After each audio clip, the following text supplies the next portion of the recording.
Smash away since No. What are you doing? Are you leaving Bayern? Or are you fucking leaving? He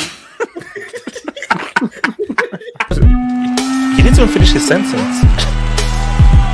Will be there, trends real. Characters. He ran out of characters, I've been here for about how many seasons now? 3 seasons. And Rams will kidnap the ball boy, and Rams will be the guy who like, the champions. Wait. Aren't you a bit old to? This is one of my favorite moments of this series, when they found a way to write a bigger message on the name.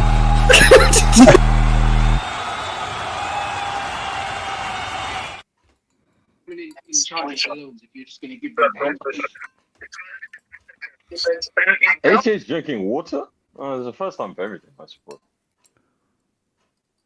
Is this another one of your houses? I think it might be vodka. Wait, how many houses do you have? Hey, come on, he can't disclose that. It's just a businessman, man. Okay, man. Kenny, you know where the money's coming from. Stop waffling. This is going to be a very difficult hangout for some people, especially some haters out there, because there's going to be a lot of apologies happening. So I just want people to know that there's going to be a lot of apologies happening. Where's my apology? Chokononso day. Easy. Where's my apology? So You're again, trying to non-Zeno, man. no, hold on. Just let people know that this hangout is dedicated to Messi's daddy, and a lot of people, including KJ, including AK, including Money Mace, including Kenny, including J Swiss, and including a lot of you bombs in the streets, and I know all you want, I know all your names in the streets, all of your names in the streets.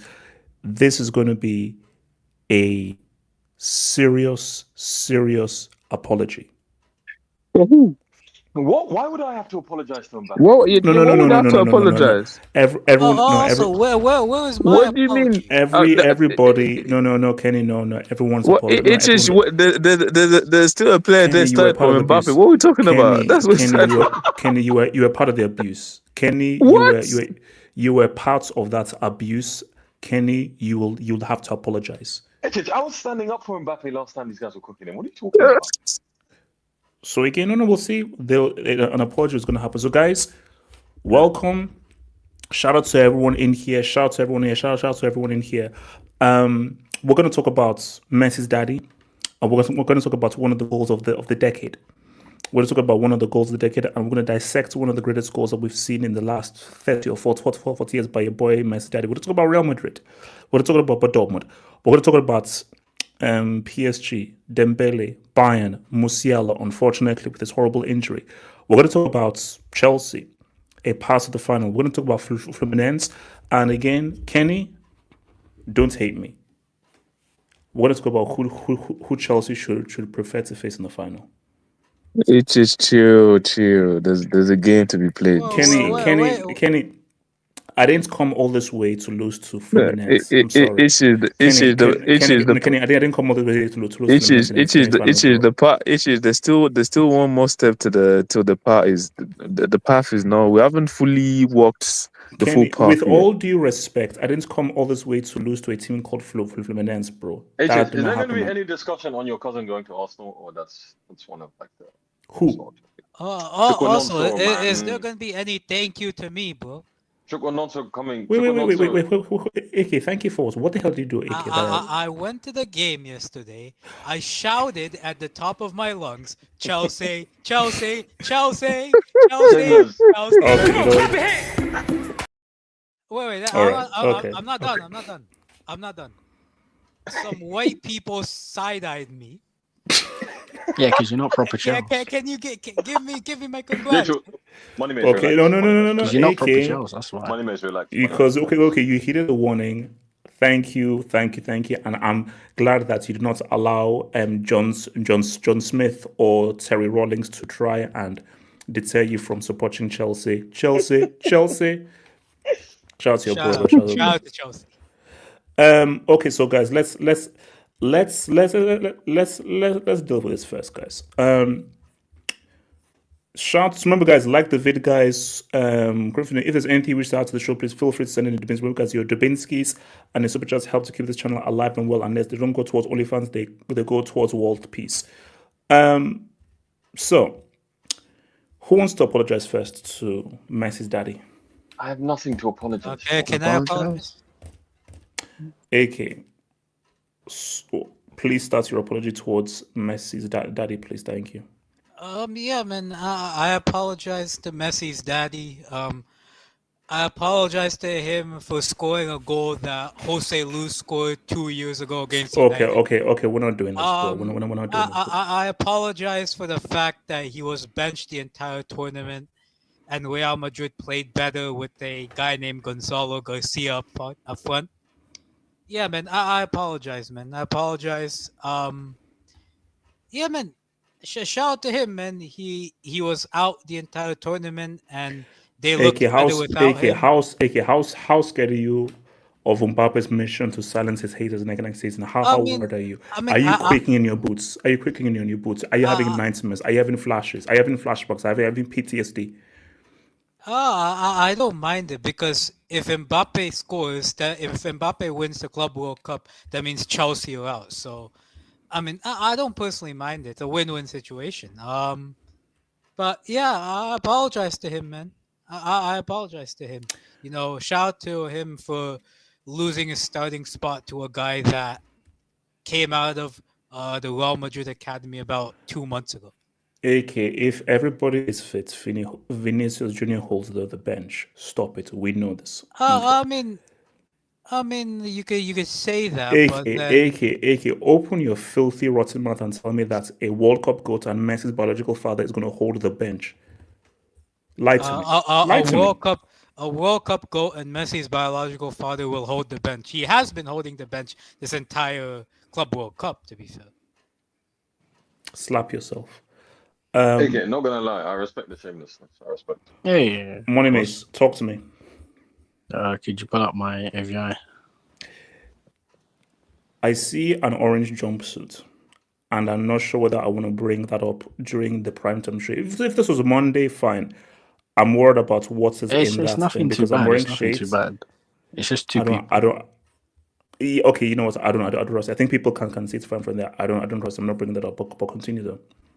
No, listen, I'm sorry, Mbappe. Sometimes I'm harsh on you, but that's because the bald guy in the middle of the screen can be very annoying in how he glazes you. Wait. Annoying how? Okay, Monimis. What is so annoying with repping a World Cup goat and Messi's biological father? How is that annoying?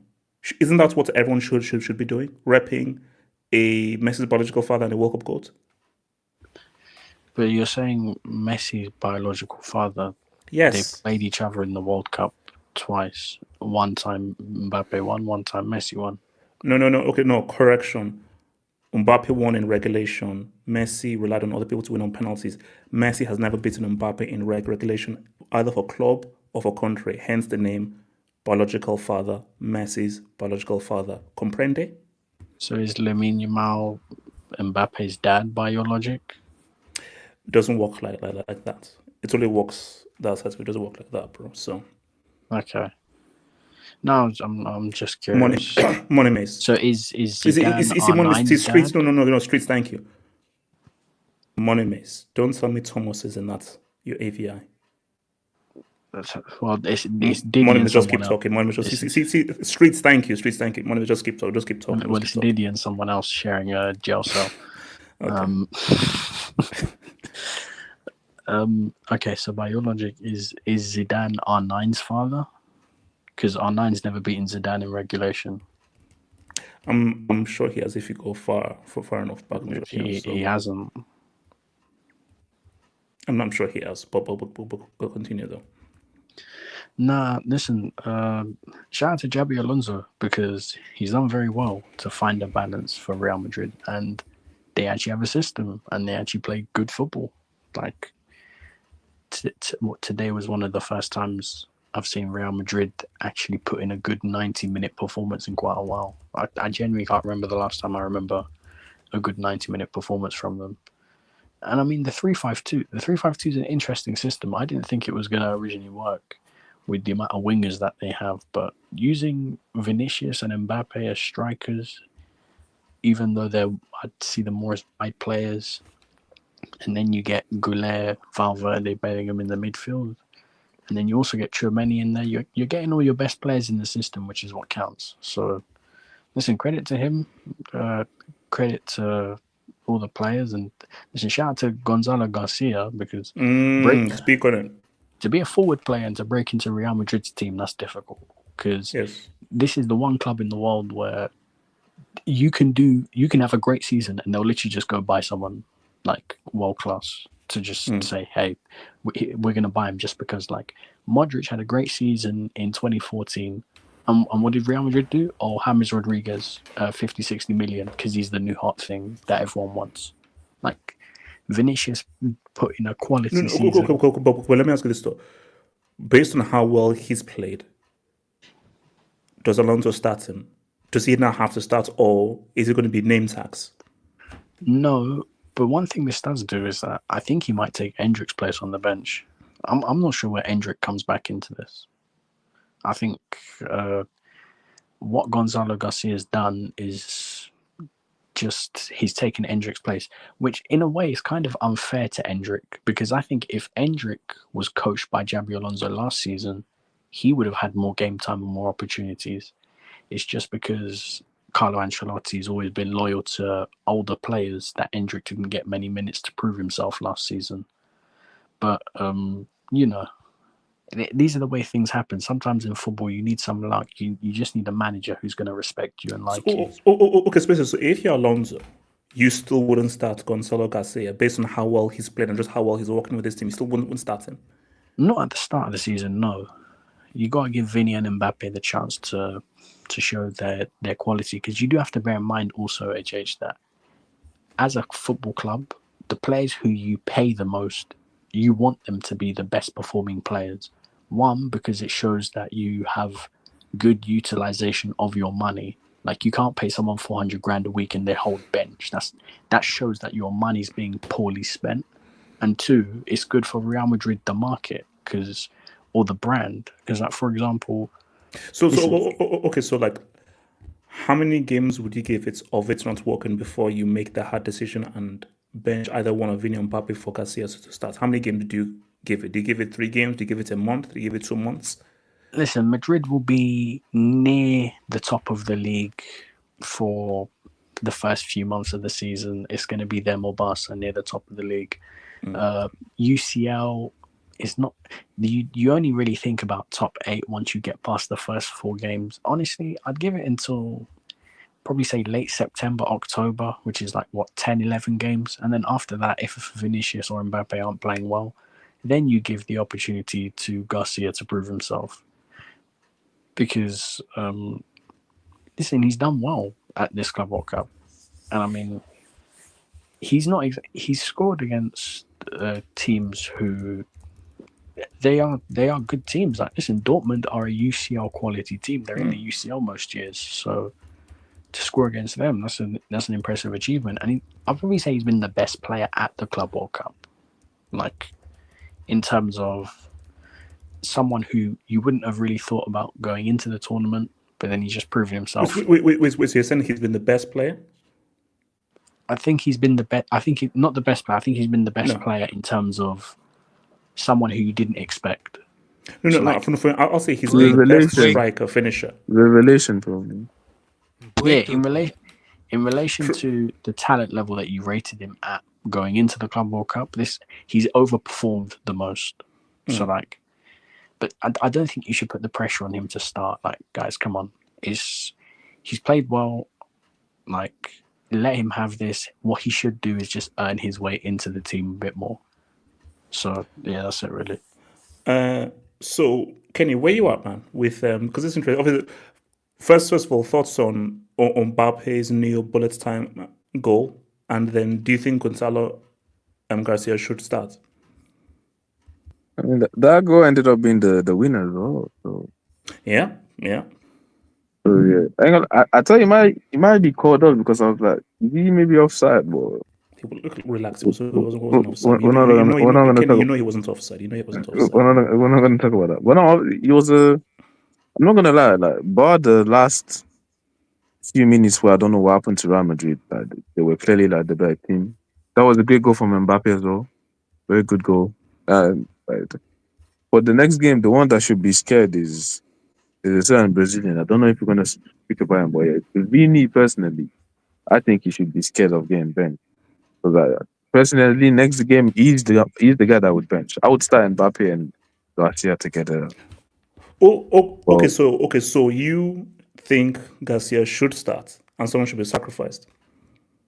At least for next game, not start the season, but for next game against Real Madrid, against PSG, yeah, I'd start him and I'd bench Vini. I'd bench Vini for next game.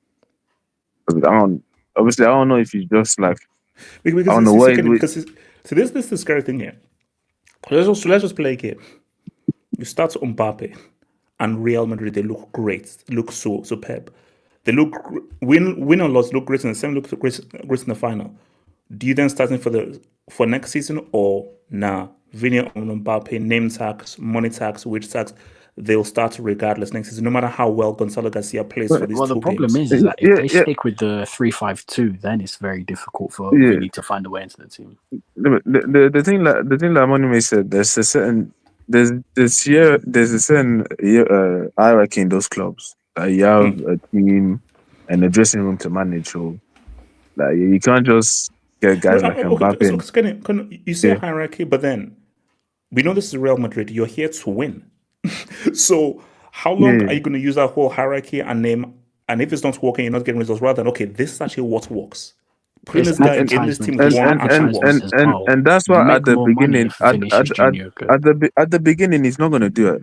But I do think that if he sees that at some point, if he's not performing, you will make that change, and he will probably have more backing of making that change if it doesn't work at the. Sorry, continue. That's disrespectful. That's crazy. But yeah, at the beginning, I do think he's going to start with the Vini and Mbappe front two. But I do think that if it doesn't work, it will be. I think he will have certain. I think this competition will allow him to make the change that he probably wants to, if it doesn't work. And I do think that Garcia probably will probably be the guy coming off the bench, stuff like that. So yeah, but there's just certain stuff that as people want to say Garcia starts, but trust me, the first game of the season, if Garcia starts doesn't perform and they lose the game, people will be saying, "Why did you bench Vini? Or why did you bench Mbappe?" So the two-edged sword. Like people, people are they're quite, I won't say reactionary, but they're quite fickle with the way they think. Like I said, if Gonzalo Garcia starts, but here's the thing: would people say that though? Because what has been the narrative for most of last season, Vini and Mbappe, they haven't worked. Vini and Mbappe, they haven't worked. And if this guy's now going to do a 3-5-2, does the 3-5-2 actually operate and work with Vini and Mbappe both playing? Because my thing though is, did he play 3-5-2 today? I thought he played a back four. Because Chouameni wasn't center back today. Yeah, the ball. Because you saw he played 3-5-2 against Salzburg. It worked. Against Juve, he did in the first half. It didn't work. He played 4-3-3. that worked. So It's, yeah, is no, no, 3-5-2 no. even the correct system? But my thing though is, I'm not one. But look, okay, so basically, so you would, regardless of how well Garcia plays, he doesn't start next season for Real Madrid, no matter what he does. Nah, it doesn't. Nah, it doesn't start. I don't think he starts. Like I said, he's probably going to be Mbappe and Vini, and it's going to be the road to lose.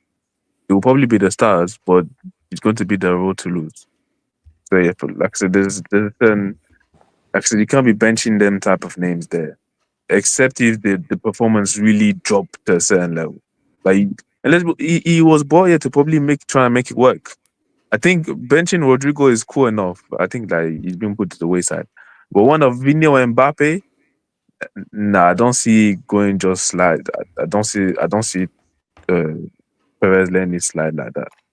Or yeah, on the performance, it was a good performance. Dagula is looking very good in that role there.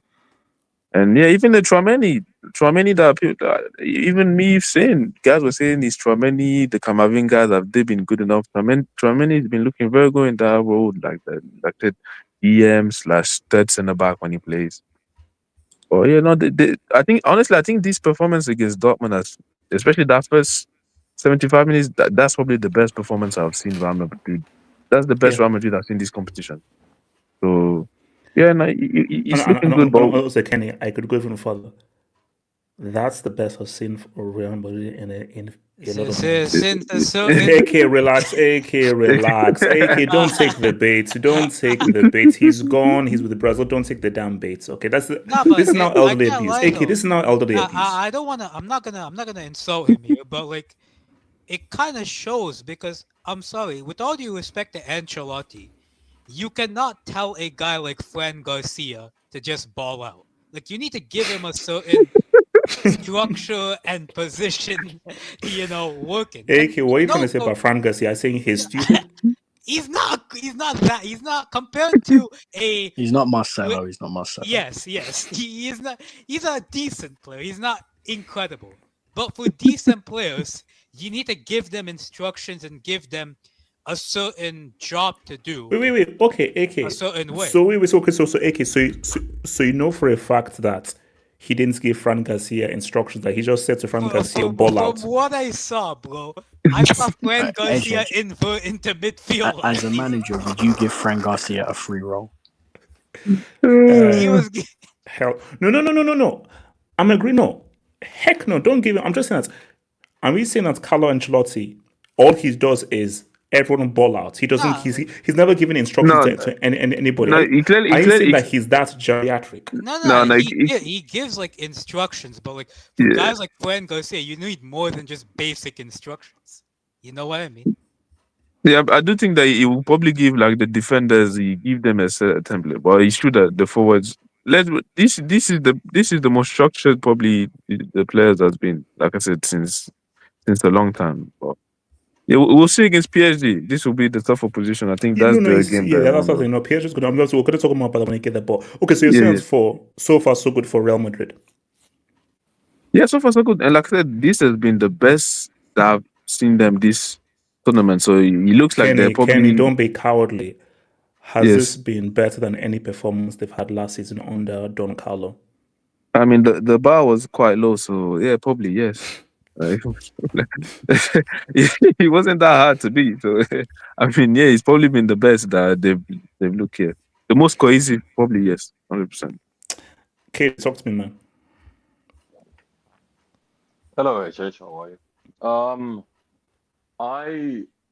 What's the question here? Madrid's sort of just overall performances. So basically, just wait, Real Madrid. AJ asked you a question, you didn't reply. Exactly, I might just continue. I was like, aren't you supposed to reply? He just said, "Hello, how are you?" And then you just went.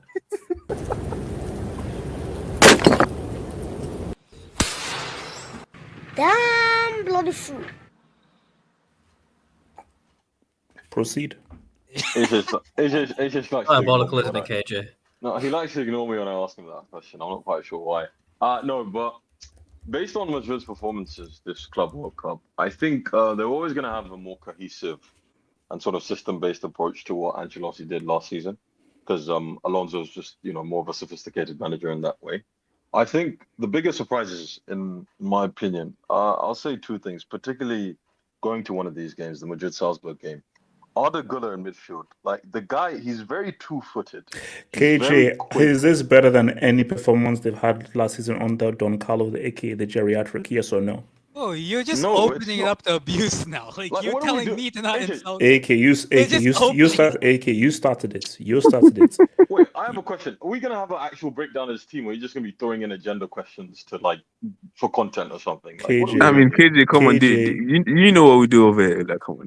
No, first of all, this guy is KJ, grab the microphone. No. KJ, When I'm was the just last maybe time- no. Wait, hold on, KJ. I'm just echoing what the streets. The streets are saying that this is Real Madrid's best performance since the whole of last season. This is better than any performance they've had under Don Carlo last season. Based on how bad they were. Okay, That's what I'm saying. Do you agree or disagree? No, because one, they conceded a late penalty, and two, Courtois had to save them on the last minute. Like, what are we doing here? Like, apply context here, please. I'm not saying that. Wait, no. Okay, for 75 minutes. What? Okay. For 75. How long is for a those game of 75 football? minutes, How long have is a they game of looked football? that good last season how long compared is to a those game of 75 minutes? How long is a game of football? Jesus. Okay, so first of all, good win. Right, in the end, Courtois made a fantastic save. Mbappe's goal was very good, I'd say. Very, very good. Actually. Very I've never seen good. him score a goal like that.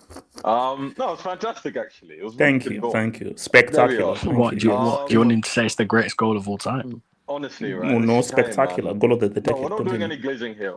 HH, relax, man. What's it called? The thing with Alonso is people were talking about the personnel earlier. Fran Garcia. Gonzalo Garcia has been quite the surprise, in all honesty. He's I didn't really know much about him, and he's performed very well in this tournament. Fran Garcia has been the biggest upgrade to HH. I think that's the first example of real coaching that you can see from Madrid's team, because he's been one of the best. He was named superior player of the game today. KJ, player of the match. Yeah. I hate. Well, it's so jarring, honestly. KJ. We're not in the Adolf era here, bro. No, bro. That's just player of the match.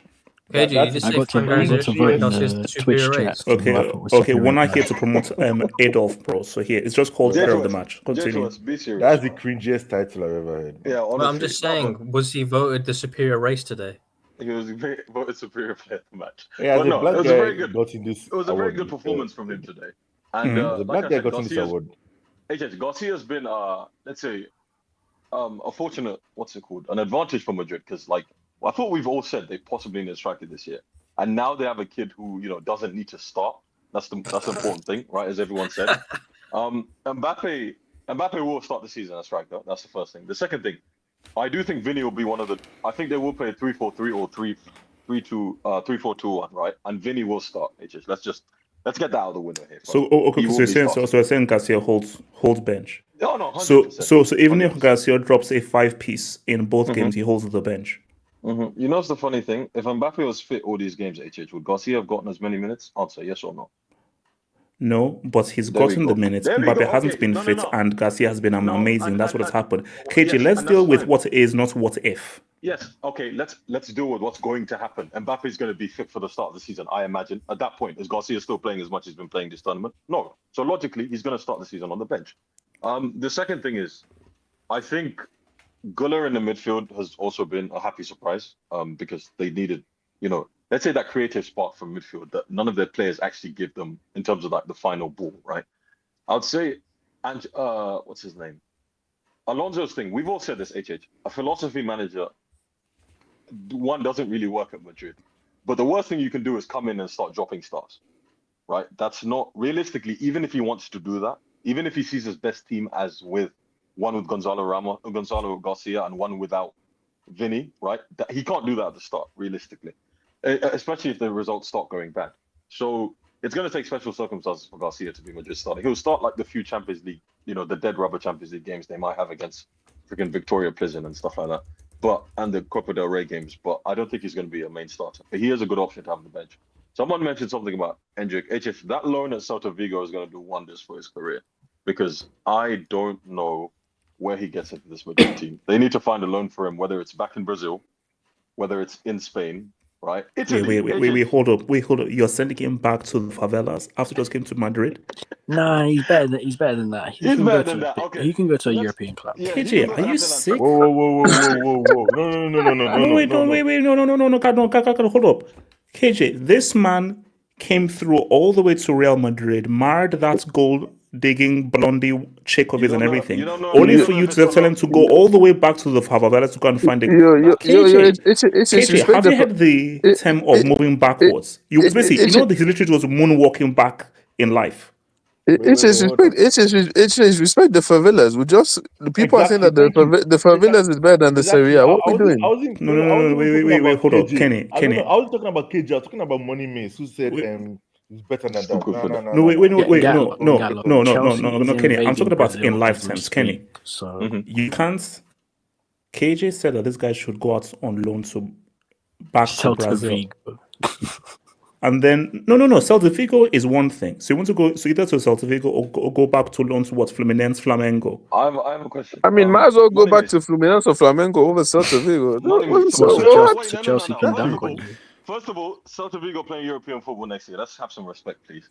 And second of all, yes, Europa League. Go to Serie. He's a Europa or conference, one of them. But yeah, they made European football. And second of all, right, he can definitely go to one of them Serie A teams. Let me see. And becoming off the No. KJ, you are sick. KJ, you are sick in the head. So KJ, you want Hendrik to go and play conference or Europa League for football? A guy who starts to be the next big star of Real Madrid. Come on. Europa League. Respect Europa League. Europa League is cool. You're acting like Lucas Silva wasn't one of the big stars of Brazilian football once upon. Like, AJ, we have to be serious here. The guy has to go somewhere where he's going to play, okay? And no offense, a lot of these top teams don't like taking players off other top teams for 1 year loan and sending them back. You know what I mean? So a place like Celta Vigo is that so bad? KJ, quick question. If Braunschweig wanted to get Hendrik on loan, would you advise him to go to Braunschweig on loan just to get experience? But and also he's guaranteed fair festing football. Would he go to Braunschweig over Celta Vigo? Should he go to Braunschweig over Celta Vigo? No. Braunschweig is the only option, and he's guaranteed festing football. Would you advise him to go to Braunschweig? Oh, 100%. If they're playing, are they in Bundesliga next season? No. Okay, to be fair, no. Wait, KJ. To be more realistic, Hendrik needs confidence, so he needs goals. So the place he needs to go to is Serie. Like put him in, like maybe Como. Yeah, he could go on loan to Como because they're signing a bunch of young players. Como. He'll ball there. I think he should go to like Dutch League or Portuguese League. No, he's too good for that though. You're saying what? That Bundesliga with the high line, he might try there. Yeah, but no. Wait. See, Missy, as much as we're trying to go to KJ, Hendrik has a problem. I think Celta Vigo is a bit too much of a disrespectful loan, but he needs to consider a loan. Next year. Because my thing though is the way this Garcia guy is playing, Hendrik, I'm not sure how many games you're going to be getting, bro. If Celta Vigo is disrespectful, where should he go to then? Exactly, like because he's not playing any other top 7 La Liga teams. Give me someone in the Champions League, bro. Villarreal might sign him. Villarreal could probably. Give me someone in the Champions League. There we go, Monaco. No. What's his name? Monaco already have enough. What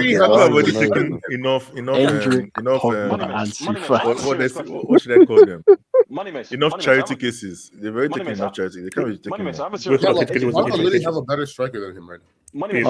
You said PSV, right? But like, bro, are you saying like playing for 7th place La Liga Celta Vigo isn't a higher level than Ajax or PSV? Like at this moment in time. I think he needs to go to a league where he can get his confidence up and stat pad numbers to sort of teach him how to be a striker. Because even though no. Do you know the best place you should go to? Dortmund or Leipzig. If they sign the key thing is that and getting into the positions to score goals. He needs to go to somewhere where there's Champions League for football. He needs that. I think is bare minimum. Yeah, if you're saying Champions League football, hold on. J-Swiss. Yeah, if you're saying Champions League football, that's a big bracket overlap because you could say he could go to Sturm Graz then. They're in the Champions League. No, but what's it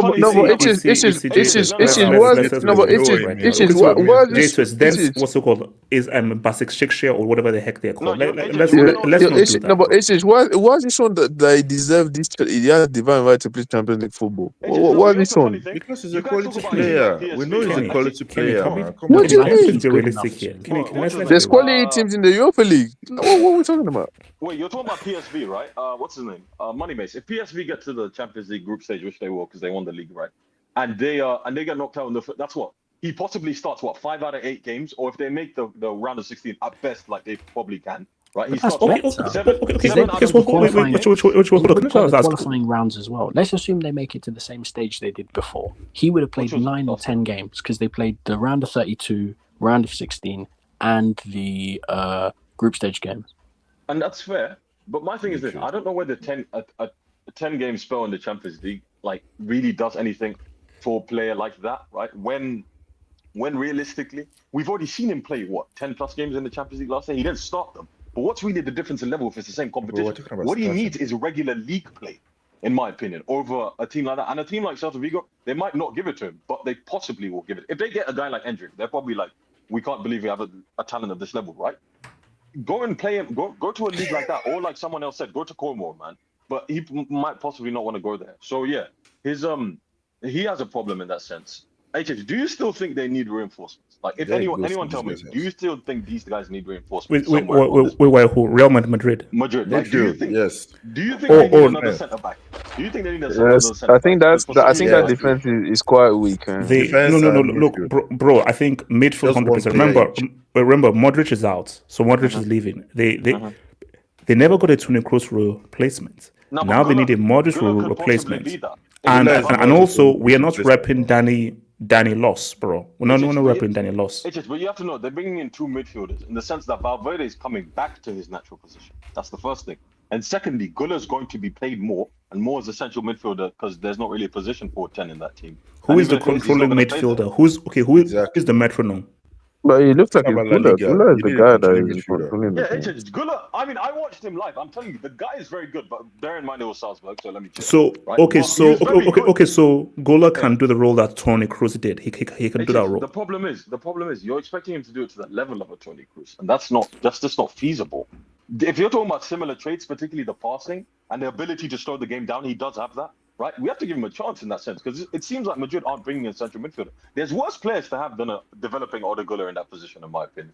Right, but the thing is, stop asking for a Toni Kroos because again, we're asking for players of a completely different level and a different age to what Guller is right now.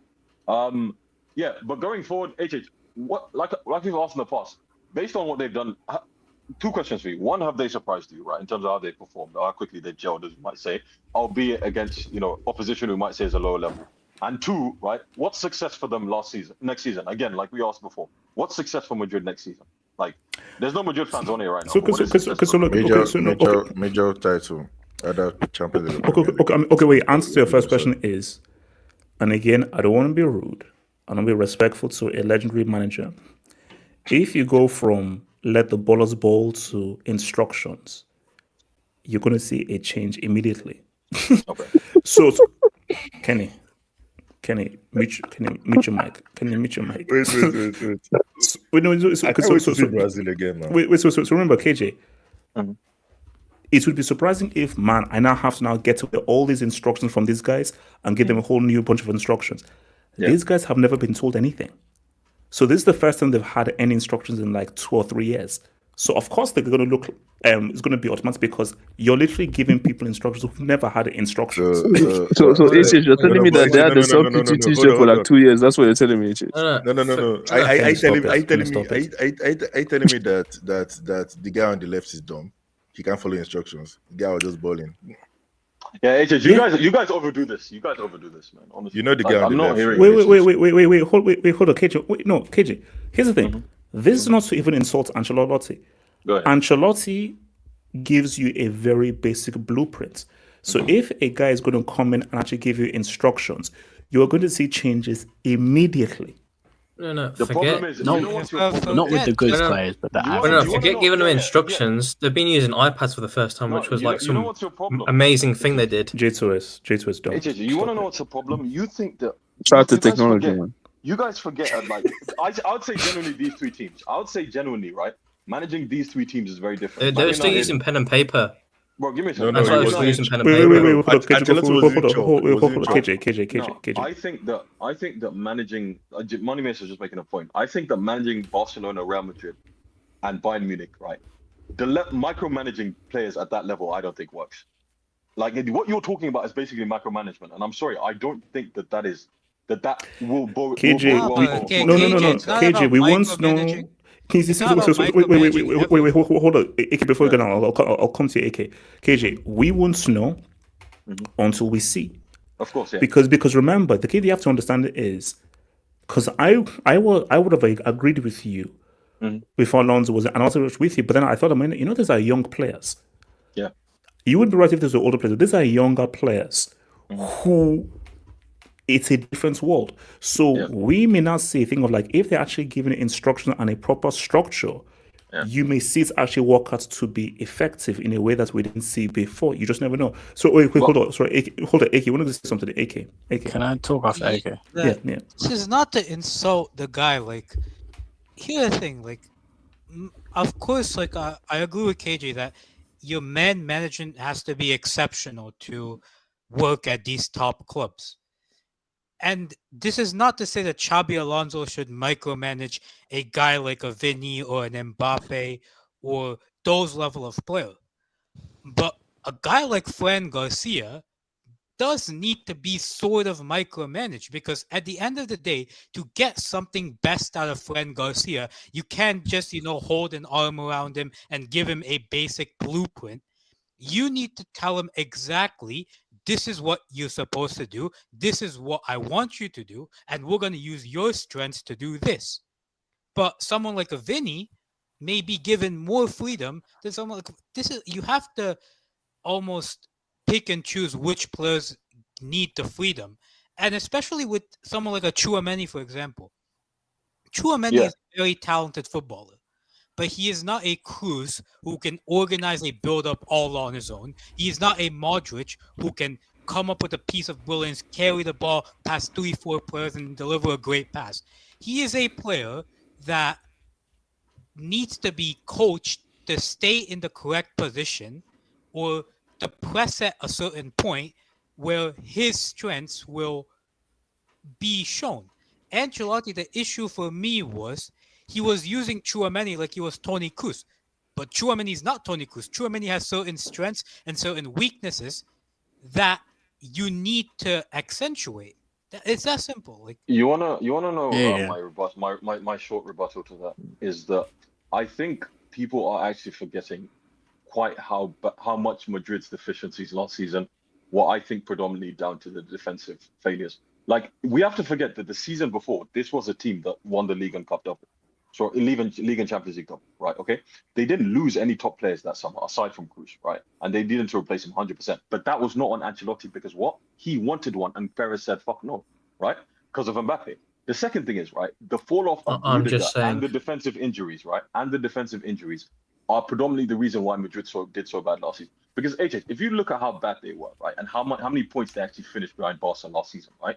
I think that considering how bad we were talking about them, one, the gap should have been much bigger, right? The Champions League game against Arsenal, you can 100% put on them in terms of one, MBAPPE missing that chance, and two, let's be honest, those two Declan Rice worldies, like, those are freak games. I'm sorry, those are freak games. You can talk about the performance up and down, but those two particular moments are freak moments. Can I just respond quickly? No, they got outplayed. Let me learn. Okay. So the trouble is, my problem is that the way we talk about Madrid last season compared to the season before that, right, is that there was such a drastic drop off, and that's so much attributed to Ancelotti. When one, there's context behind it, but two, right, the fact that I think, right, the defensive fall off has more to do with any of Madrid's failures last season than anything Ancelotti did. And another thing, you talk about the midfield and all that. Like we said, his main midfield guy in Valverde, not Valverde, but second most midfield guy after Bellingham, was moved to right back, which again, people are refusing to accept. That affected them in the midfield. So the fact of the matter is, some of these stuff were forced on Ancelotti's hands when he wasn't essentially the decision maker when it comes to squad building. He wasn't. So for that, I can't blame him as much as you guys seem to be blaming him, in my opinion. Okay. So AK responding. I'll come to you, Moneymace. AK. Like I get KJ's point. Like I agree, to be honest. Like Ancelotti is not the only guy to blame in the structuring of that team. I think, of course, Perez made mistakes in squad building and injuries didn't help. But again, like you speak about the defense, just take a look at the defensive structure. Let's just go to the Clásico, for example. Take a look at the defensive structure in the Clásico. You have some of those guys, some of those center backs are pushing up to create a high line. Some of those are staying back. You have the left back who's, I don't know where. The issue with Ancelotti for me last season is, I agree the injuries played a massive role. But even when those players were fit in the early parts of the season, they still didn't look defensively structured. The midfield wasn't structured. There was just random guys pressing at random points. And at the end of the day, you could get away with that. You could do that with players that are really gifted. But I'm sorry, this current iteration of this team has a way to go to get to that level. And in order to get the best out of this current team, you need a more system-based approach that gets the best out of your players that aren't probably as good. Wait, hold on. Before I go to Moneymace, I think the way that Ancelotti coaches, it's for that Brazil team from 98 to 02. And the point that AK is making is where you have truly exceptional players in pretty much every position. When you have that, you cannot micromanage and you have to give them a basic blueprint. This Real Madrid team, as AK said, has some exceptional players and it has Fran Garcias. Like those exceptional players, let them ball out. For the Fran Garcias, sit them down, A, B, C, D with an iPad, an iPhone, a Bluetooth, and everything, bro. So that's reality there. Wait, hold on, Moneymace. I think that's a fair point. They don't have iPads and iPhones with Ancelotti. And to build off the back of what AK was saying, I feel as if it's never. Although I agree with KJ's point that the elite teams shouldn't be overly coached, it also does depend on your quality of player. Because like, I watched Bayern Munich, like. Considering my age, I have always considered Bayern Munich, after Barcelona and Real Madrid, the third biggest club in the world. They're the team in my lifetime that I saw winning trophies the most, alongside Manchester United and that sort of stuff. And of course Chelsea as well. Chelsea. Not as much Chelsea, but somewhat close. But I just watched Bayern Munich play PSG today and play a midfield pivot of Goretzka and Conrad Laimer. Now, for the third... Yay! Continue, please, continue. Now, for the third biggest club in the world, I couldn't care whether they were playing in a Real Madrid shirt, a Barcelona shirt, a 1970s Brazil shirt. If your midfield duo is Laimer and Goretzka, you need the iPads, you need the iPhones, you need the stats, you need the coaching. Don't forget the drones. Yeah, drones, everything, every piece of equipment, you're going to need it with these two guys. Like Sasha Bowe at right back. I'm used to seeing Philip Lahm at right back. I'm used to seeing Boateng at centre back. Now we're seeing Upamecano at centre back. Isn't Sasha like the name of all those henchmen in Russia or something? Wait, what? I don't know what that was. Wait, look, continue. Wait, isn't Sasha a girl's name? It's a stereotypical Russian name. It's true. Wait, Sasha's like a cat or a girl's name, isn't it? Oh, guys, trust me. My name is Sasha is gender fluid. It's non-binary then. Okay, you know what? Moneymace, come up with the mic, please. Moneymace. No, because like at the end of the day, player quality dictates how much you need to coach. So, for example, in the 21-22 season, listen, I give Carlo Ancelotti a lot of stick for his lack of coaching in the 21-22 season, because I will always maintain that UCL had a lot of black magic put behind it. when they were never better than any team they played in those rounds. However, a midfield trio of Casemiro, Modric, Kroos, you can give these guys a very simple tactical plan because you know Modric, Kroos, and Casemiro can deliver a certain level of standard. They know what they're doing. Yeah, Benzema, Carvajal, these guys. Even who was playing centre back that season? Was it Militao and somebody else? Was it Alaba? Nacho, Alaba. Like even these guys are experienced. They've played many high-level games, to where you don't need to give these guys a complete sort of. You need to do this, X, Y, Z, give the ball here. When you get the ball, play it into this zone. When you get it, play it into that zone. No, you can give these guys a rough plan because you know they're going to execute on the pitch a certain standard of play. However, Tchouaméni isn't that. He's not at that level.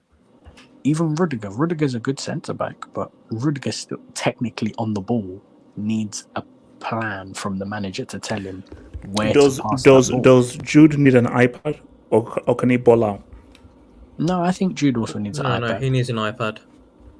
I think does he? No. Does Jude need an iPad? No, forget that. He He needs a MacBook he Pro. needs an iPad. But the style of player that He needs one of those what's it called, the workstation machines. Yeah, for the style of player that Jude is, when his game is dependent on off the ball movements and moving into spaces, he also needs an iPad to coach him to get into those right positions. He needs a cubicle, man. He needs a cubicle. No, I'm not trying to be disrespectful, by the way. But you know what I find from this iPod thing for this is that, back in the day, a coach just says go out and play, and he went out and play. This whole thing of where I look at the iPad and Lord only knows what the hell is on that damn iPad because they bring an iPad and I see this. So they look at 5 or 6 slides before I put the go. I'm like, bro, how much information are you giving to this freaking? Everyone is a visual learner. But AJ, when you are technically not at the level of those previous players that you mentioned in the past, for example, I saw this thing that Bobby Robson was talking about it on a documentary, the old documentary. It was I had that front three of Figo, Romario, Stoichkov. And then when Romario left, I just replaced Romario with R9, and it was R9, Figo, Stoichkov. I could just tell these guys, just go out there, win me the game. Because listen to the level of forwards I'm telling you. Figo, R9, Romario, Stoichkov. You don't need to coach R9. So how many in Real Madrid's strongest 11? How many of those players are iPad players? From the players who started today. Yeah. Listen, goalkeepers don't really get tactical information like that, so you can discount that.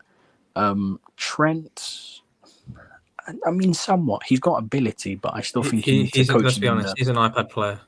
I still think so. You're calling Trent an iPad player? No. Without the iPad, he can't defend without the iPad. Bro, even with the iPad, he can't defend. To not have the iPad, you need to be an exceptional player. I'm not talking good. In order to not get any tactical instructions. Ask who doesn't need an iPad. Instead of asking who does. You know what? Courtois is the only one that doesn't need an iPad. No, I you're think talking about Mbappe trends. No, guys. Anybody who does mention the word iPad about the same sentence, you're getting burned with hankers. Mbappe doesn't need that iPad. No. Okay. Now we're gonna fight, guys. Can I speak on AJ? Go. One minute's good, and I'll come to you soon afterwards. 1 minute's good. Mbappe needs every single Apple product you can get. People think that the iPad. He needs a smartwatch on the smart. Like Rasmus Højlund. People think the iPad is disrespectful. The iPad is not disrespectful.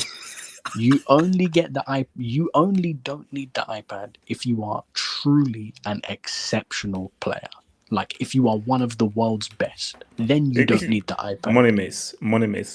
No, I'm being serious. No, money miss. Cut the crap. I think Mbappe does if you're calling someone on an iPad plays that, you are not allowed to go onto the pitch until you look at a damn iPad with literally a 20th century Fox Disney Plus movie.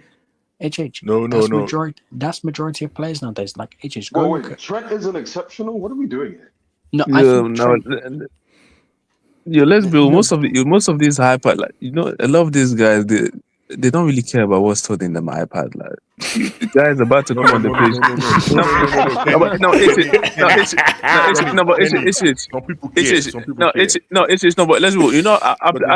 let's go. I played to a decent level. You have assistant coach, and when you're about to come, this guy tell you this. We do not care. Keddy, half 80% of that stuff you don't listen to that. You don't care about what. No. I disagree. No, I disagree. Honestly, when I look at Real Madrid, wait, hold on. When I look at Real Madrid's team, genuinely, I know we laugh at Mbappe. Genuinely, I don't think Mbappe needs the iPad. I think Mbappe is just an exceptional player. You tell him to go out on the pitch. Vinicius used to not get the iPad, but after last season, he's been introduced with a new iPad. He needs ChatGPT, man. No, Vinicius is different, but he's worse with the iPad, bro. He's a player that he thinks it's like 2005, bro. If he sees an iPad, if he sees instructions, I think that's when he kind of plays shelter. Well, maybe. I'll even say this: Valverde is a great midfielder. He needs that iPad. So do you know something crazy? Let me just say this right now. Messi, we know that he never needed the iPad, but Messi only figured out he didn't need the iPad about halfway through his career. Now, you may blame Pep, but Messi's biggest issue with Argentina was he thought he needed the iPad because of how football was. Then when he realizes he has amazing ability, then he realizes that, I need to, because really his iPad was sponsored by Pep. So he had the Pep pack. So once he realized that, wait a minute, based on my ability, I don't need that iPad that has just poisoned my brain via Pep. To great success, but it's handy for Argentina. His issue is that he assumed that Argentina were going to play the Barcelona way, which wasn't going to happen. Yeah, it was player level and coaching. Bingo. It was player level and coaching, though. No. Wait, hold on. No, KG, no. Moneymates is 1000% right. Messi just assumed that Argentina would copy and paste what they did in Barca. So why he couldn't figure out Argentina for so long was like, Spain did the same thing with Barca. Because he was like, okay. Players. Yeah, because Messi was like, okay, all these 1-2s, this give and goes, why aren't you making these runs? All these guys make these runs when they do this, but Candice was like, well, Messi, we don't play for Barca. So he had to figure out that, no, I need to drop that iPad that is so critical for Tiki-Taka and Barca, and I need to now play like a footballer and a baller, which I can, which is how he then figured out that afterwards. This is why I rep international football. It shows you the IQ Always. of players. Players that have low IQ, bro, they get exposed internationally. Let's be honest. No. But that's the key thing. You can't wait. Can iPad players play internationally?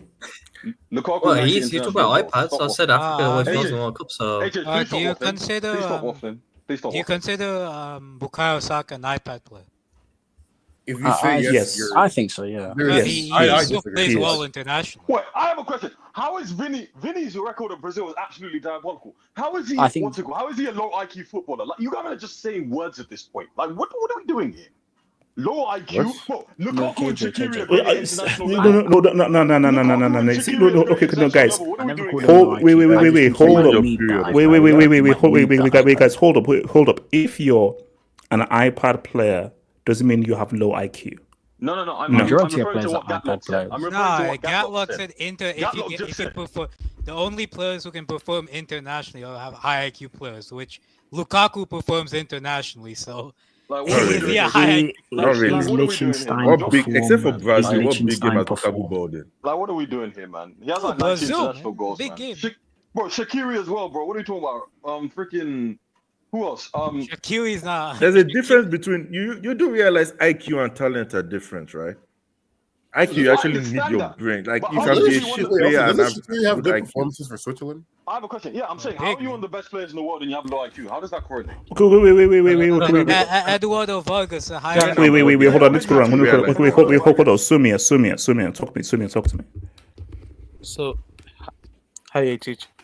So this thing about Ancelotti, people are talking about that he didn't have iPads, he didn't have IQ, he didn't have a system. I believe people are forgetting the 23-24 season. Sorry, the 24 Champions League win. He didn't need an iPad to create a system for Jude Bellingham, but he did create a system. Now, if a manager asks for a signing, and the president and the club is not giving the signing, is it the manager's fault? The same club gives the signings to Xabi Alonso, which was required by Carlo Ancelotti. This is a fact. The same club pressed on Ancelotti that you have to start the front three of Vini, MBAPPE, and Rodrigo, whereas Xabi Alonso has the freedom to bench either of them. Today we saw Vini coming off and MBAPPE coming in. Gonzalo Garcia, the constant factor in his lineup. So, is it Ancelotti's fault that he was told by the club that he has to play the front three of MBAPPE because Ancelotti knew that the balance would not be there? Was it Ancelotti's fault that he did not get the recruitment of a midfielder? He did not get someone like Trent or Pedro Porro at the right back. Pedro Porro. I'm at this point in time just blaming Carlo Ancelotti for everything is not correct, because he did create a system through which we were able to win Champions League unbeaten. He created a system where we just lost 2 matches at Atletico Madrid's ground. Just 2 matches in the whole year. And we are blaming Carlo Ancelotti that he doesn't know us. He doesn't have the IQ. He didn't know how to create a system. That is absolutely bullshit.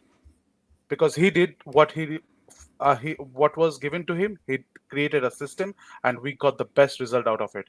And then the next season, Cruz retires.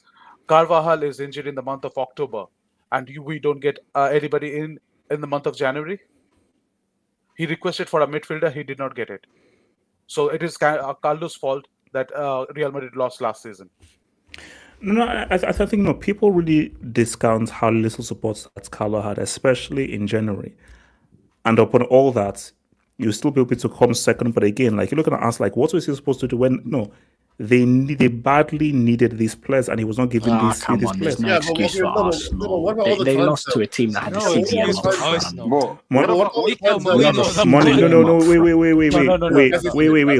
Hold up, Money Mates. And when you look at Money Mates, when you listen to everything that Sumia just said, those are a lot of issues to deal with. Our best centre back got injured, and we played a CDM match. Wait. I just want to say though, how many times did Ancelotti lose in games? Okay, hold on. Who was more supported in the transfer market, Arteta or Ancelotti? Bro, we literally signed nobody. We bought Raheem Sterling on loan. No, Money Mates, was it a freak result though? Can you tell me in how many Champions League games No. And also, KJ, you need to stop with this whole freak result stuff. Arsenal deservedly beat Real Madrid. Explain it to me though. A defensive midfielder scoring 2 free kicks from 30 yards in the Champions League game. That's never happened before. Like, they should have scored like 5. And wait. Okay, so KJ, you said they made goal line KJ, when you looked at that game, it was merely just those 2 free kicks. Did you watch the game? No. I 100% criticize Mbappe for that second leg performance because he was always outside the box. That was terrible, right? Okay. What's it called? The first leg of that game, right? Until those 2 free kicks, I don't know about so, KJ, you're saying that Arsenal were not the better team in that first leg. Cleared off the line. KJ, what are you talking about? And in the second leg, the only goal they scored was off of our mistake. Wait, are we going to forget? This is the same Real Madrid that got slapped by AC Milan. An AC Milan that lost to Feyenoord. Yeah, look, KJ, stop. Arsenal beat them deservedly, bro. KJ, this is not a hill to down. KJ, this is not a point to make. I'm sorry, look up Vini. KJ, you can walk down this hill. You know you can. I think the point Sumi is trying to make is, I think a lot of people just dislike Ancelotti because they fundamentally dislike the way he manages football. So they always find a way to always criticize everything he does. No. Never KJ, what does that have to do with Arsenal deservedly beats Real Madrid and the better team over 2 legs? We've already moved on for that. No, we haven't moved on. No, KJ, we haven't, because KJ, are you still on the hill of like it was a freak result? You're still on Oh, that hill. 100%. Oh, 100%. 100%. Okay, so stay on that's that what I'm hill. saying. How many people are on that Honestly, hill, by the way? And also, KJ, we're not coming for help. You're going to stay on that hill, and you're going to starve on that hill. Bro, I Stay swear, there. if Chelsea had the exact same Can I game, speak? we'd say this was a masterclass. Wait, hold on. Sumia, talk to me. Sumia. Doubt it. So that result was the result against Arsenal was completely deserved. We were ass. Because of the fact that Vini was playing out of position. If you remember the previous season, Vini was not supposed to play on the wing. Vini was converted into an inside forward. Rodrigo was converted into an inside forward. All of a sudden, after a successful season, you cannot ask the player to just go back and do your thing in the wing because MBAPPE is here. And this season, I'm telling you, again, we will struggle if we start Vini and MBAPPE up top. Because if you have watched the matches, the last match when he came on and Vini was on the pitch against Salzburg, he didn't do shit in defensively. MBAPPE didn't do shit defensively. He was just roaming around. So Sumia, everyone is fully fit. What is the starting attack then? I don't care, but I need, if he has started doing it, he needs to carry the balls in the next season, that he benches either Vini or MBAPPE and then play with one striker and either of them, either Vini or MBAPPE. Because Rodrigo is gone. Don't care about Rodrigo anymore. We need to play either Vini or MBAPPE along with Garcia. Well, Sumia, our friends here on this panel have said that because Vini and Mbappe are on high wages and they're truly big names, they both have to play and they both will start.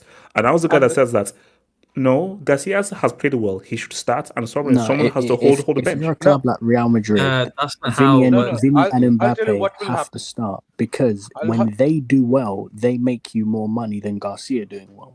It's a business, by the way. You have to think about this. I understand that, but again, we will see a repeat of the last season. I'm telling you, if we start both of them, we will see a repeat of the last season. Vini doesn't press. I saw the whole match today. He was not pressing at all. He was roaming around. It was Garcia who was pressing. So if you put MBAPPE in place of Garcia, those two are just roaming around, and the other eight are running around just to press the whole team, the opponent. That's not going to happen. That's not going to work. So Xavi Alonso has understood. That's why he took off Vini. He could have easily taken off Gonzalo Garcia and kept Vini and played Mbappe with him. But he saw what happened last against Salzburg, and that's why he took off Vini and played Mbappe in place of Vini. And he kept Garcia because Garcia gives you that press. Garcia gives you that defensive quality which Vini and Mbappe doesn't give.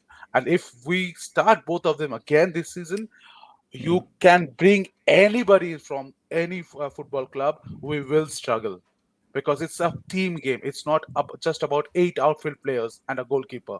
It's a team game. So okay, but let me ask you this. So do you believe then that So do you believe that Xabi Alonso has the balls to make a key decision, like a big decision as to bench either Vini or Mbappe? Does he have the balls to make that decision? He has to do it. He has to do it because if he doesn't want to repeat what Carlo did, he has to do it. And if that begins with selling Vini also, I don't care. I won't shed a tear if Vini goes. I don't give a fuck. For me, Real Madrid is the only thing which matters. And it is, if you have looked at our history of Real Madrid, for the last 25 years, none of the Brazilians, none of the South American players have been successful in Real Madrid. We have always been successful with European players. Just look at the top three. BBC was Bale, Cristiano, Benzema, Europeans. Before that, when we were successful, it was Raul Morientes. Whenever we flopped... Wait, hold on. So Marcelo didn't contribute anything to that? No. I'm talking about the top three forwards. I'm talking about the forwards. Hey, shout out Arnon. Arnon did his thing, man. So. And he didn't do shit. He didn't do shit for my club. Okay? So wait, whenever we were successful... SJ, can you repeat that again? Sorry. What did R9 do at Real Madrid? So, you don't need to a hat-trick against Fabian Barthez. So we were always successful when we have European forwards in our club. We have never been successful whenever we have South American forwards. And I am concerned with Vini's attitude. He has lost it. He had just... Wait, hold on, Sumi. He had two good games. Wasn't Vini critical in the last two UCLs that you won? After that, I'm telling you, after those two, after 24, I don't know what has happened to him. He is not that same player. He has not been the same player. I know he tries, but the way he used to play is not happening anymore. He used to track back. If you remember the season of 24, he used to help defensively a lot. He used to track back. He has stopped doing it. I don't know what has gone into his head, what people are talking about, what his family or the people, the management team who he has, who is talking about $30 million. But doesn't he deserve some grace? A guy who has been so critical. No. Well, Grace was nobody. Last season. Okay, we had a whole year since. Okay. HH. Did CR7 when he did not score for 3 straight games got any grace from the Real Madrid or Bernabeu? He got booed out of the stadium. So you are from Chelsea. You are people are habituated with Greece. I am not. I don't give a fuck. Hey, I'm not. Relax. Because your team is still rebuilding after spending $2 billion. We don't care. You are here. You are wearing the white shirt. You deliver from the first minute when you step on the pitch. I don't care. You are Vinicius Junior. I don't care. You're Mbappe. You deliver, and the club. I mean, he is right. I'm not gonna lie. He is right. This is the only club in the world that can go and just sign somebody if they feel like it. So you have to perform at all times. I do have a question, though. I do have a question for Sumia, though. Okay, so based on his logic about South Americans, that new Argentina signing that they made, bro, that guy's gonna flop. He's an Argentinian right wing attacker. Honestly, I think he's gonna flop because we have a history. If you, I don't know how many of you know the history of Real Madrid. The best successful season of dominating the Spanish league was in the 80s with the homegrown talents of Buitragueno and all those guys. Then came that Hugo Sanchez guy who was North American. I'm talking about just Hugo Sanchez was from Mexico. Apart from that, if we go to 98, we had Raul and Orientals leading the lines. It's not about, I don't disrespect the South Americans, but it never worked in Real Madrid. So there is some kind of an issue in our club that we were never able to work with the South Americans players. But I'm just saying that maybe not long term, but Vini has succeeded. Vini has been critical to 2 UCLs. He has been critical to a league title as well. So we can't just say that, okay, this because he has contributed to Real Madrid already. He has. So we can't just be like, okay, no, but he's been a contribution. Again, HH, I'm not denying the fact that he has contributed till 24. But since after the Champions League win, what has gone to his head, nobody knows. Nobody knows. Can I ask? He wants 30. How long has Vini been at the club for? Since 2018. And how many good seasons has Vini actually had? 3. 3 good seasons. So it's 3 in 7 years. Yeah, so that is the problem. And he's 2018 to 2020 was really bad. 21-22 he peaked. 22-23 he was good. 23-24 he peaked again, and now he is demanding again for $30 million as a salary. And Mia, he deserves that because he's contributed. No. He deserves that. No. What have you done for me lately? I gave you 2 UCLs and a league title. And okay, last season was just vibes. Wait, okay, hold up, Jesus. I can't have one vibed out season just for vibes. He's not had one just for that season. He's had multiple. He's inconsistent at Real Madrid. He has great seasons, then a poor season. Okay, wait, Great no. I'm sorry, a guy that delivers 2 UCLs and multiple league titles deserves some freaking grace, when he bro. was I'm like sorry. 18, 19 and Yeah, playing like, bro, like a like, he was second fiddle. 18. That makes like, no sense. Like, obviously, That makes he's no like sense. 8 years, he's at 21. AJ, the Well, thing not is, every player is Lamine Yamal to start No, playing. Exactly. Like, what are we doing here? Like, be serious. Well, people are saying he's the best in Vini. People saying Vini's the best in the world, so I'm holding him to that People haven't standard. said This is what it is. Okay, I think the fairest thing is that if he's bad this season, I think you should talk about selling him, in my opinion. Yeah. You guys are in set. Oh yeah, that's true. That's true. At Real Madrid, you can't have 2 bad seasons. 100%. You can't have 2 bad seasons at Real Madrid. No, and also, we also know the things that there's an MBAPPE issue. Like, here's my thing: he deserves another season. If let's say Vini has a really bad season, you may have to sell purely because MBAPPE is there. Also, last year was more of like and also like, I don't think MBAPPE and Vini can coexist. But here's the thing, though, guys. Again, we can't predict the future. What if Alonso somehow figures out a way to get Vini and MBAPPE to work? That Carlo couldn't work it with his tactics, but Alonso finds a way for them to work as we don't know yet. Remember, MBAPPE has been ill, so we've not actually seen MBAPPE and Vini work out so far based on his illness. What if Alonso figures out a way for them to both coexist? Problem solved. Also, I just want to say, I feel like we're overstating what is considered bad. Like, he was great up until like December. Obviously, he was bad the second half of the year, so it's not even like he had like a fully bad season from start to finish. But continue. When was the Ballon d'Or ceremony? October. Genuinely, after that ceremony, he became shit. Like, I'm not even joking. Nah, that El Clasico is from that. He was good for a month after, and then he became bad. No, what I want from what I wanted from Vini was, if you have started showing your true potential, you should have peaked by now. This drop off in the last season and still not showing what you are capable of in front of a new coach will harm you. So Vini needs to understand that if he doesn't perform, Xabi Alonso will simply drop him, because Xabi Alonso is a bigger legend for Real Madrid than Vini is.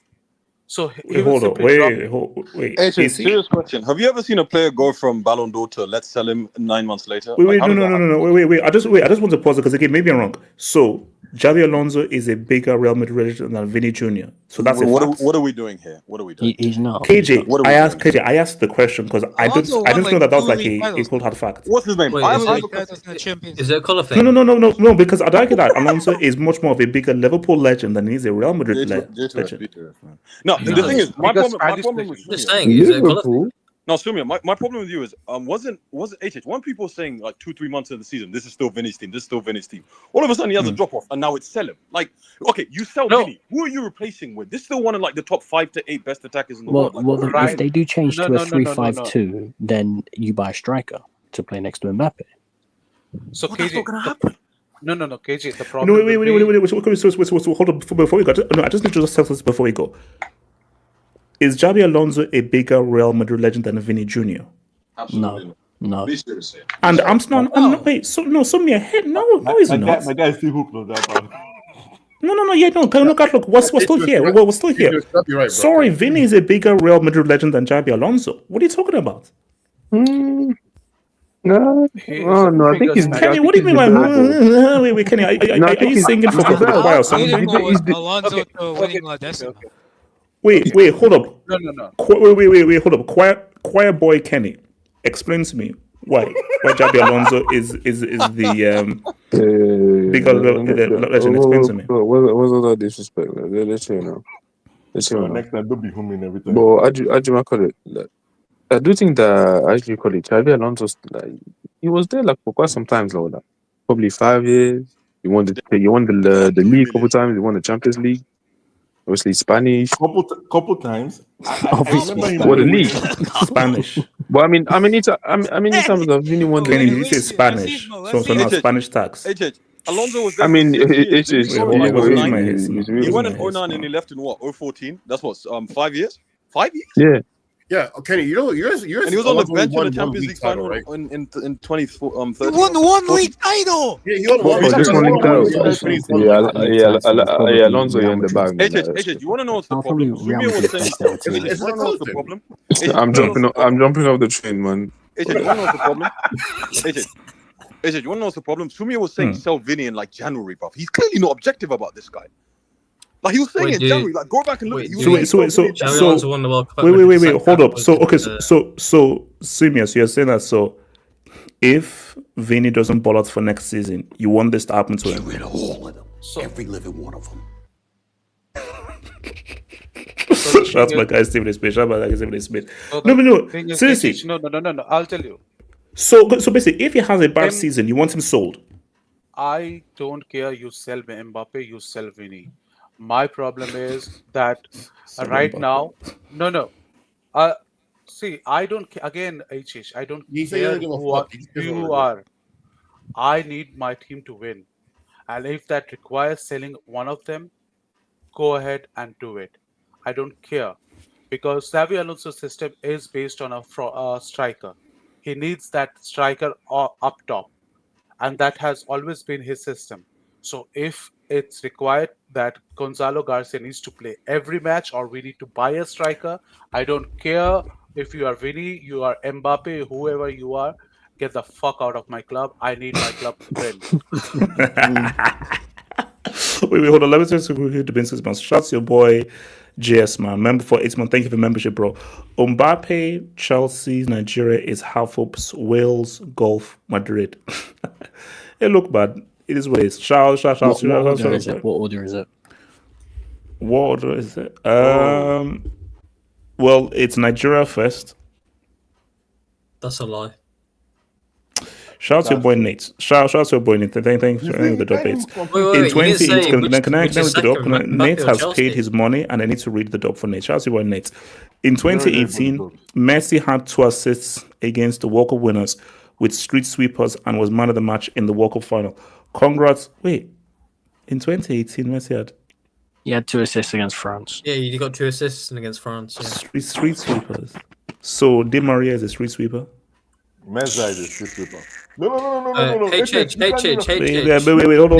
Congrats to Messi's child for scoring today. Nate, I don't mean to be rude. Name me the defense for Argentina in 2018. You know the point about 18. Name me the defense. Mentions one name, and everything is all right. Name me the defense in 2018. The imperious Tagliafico.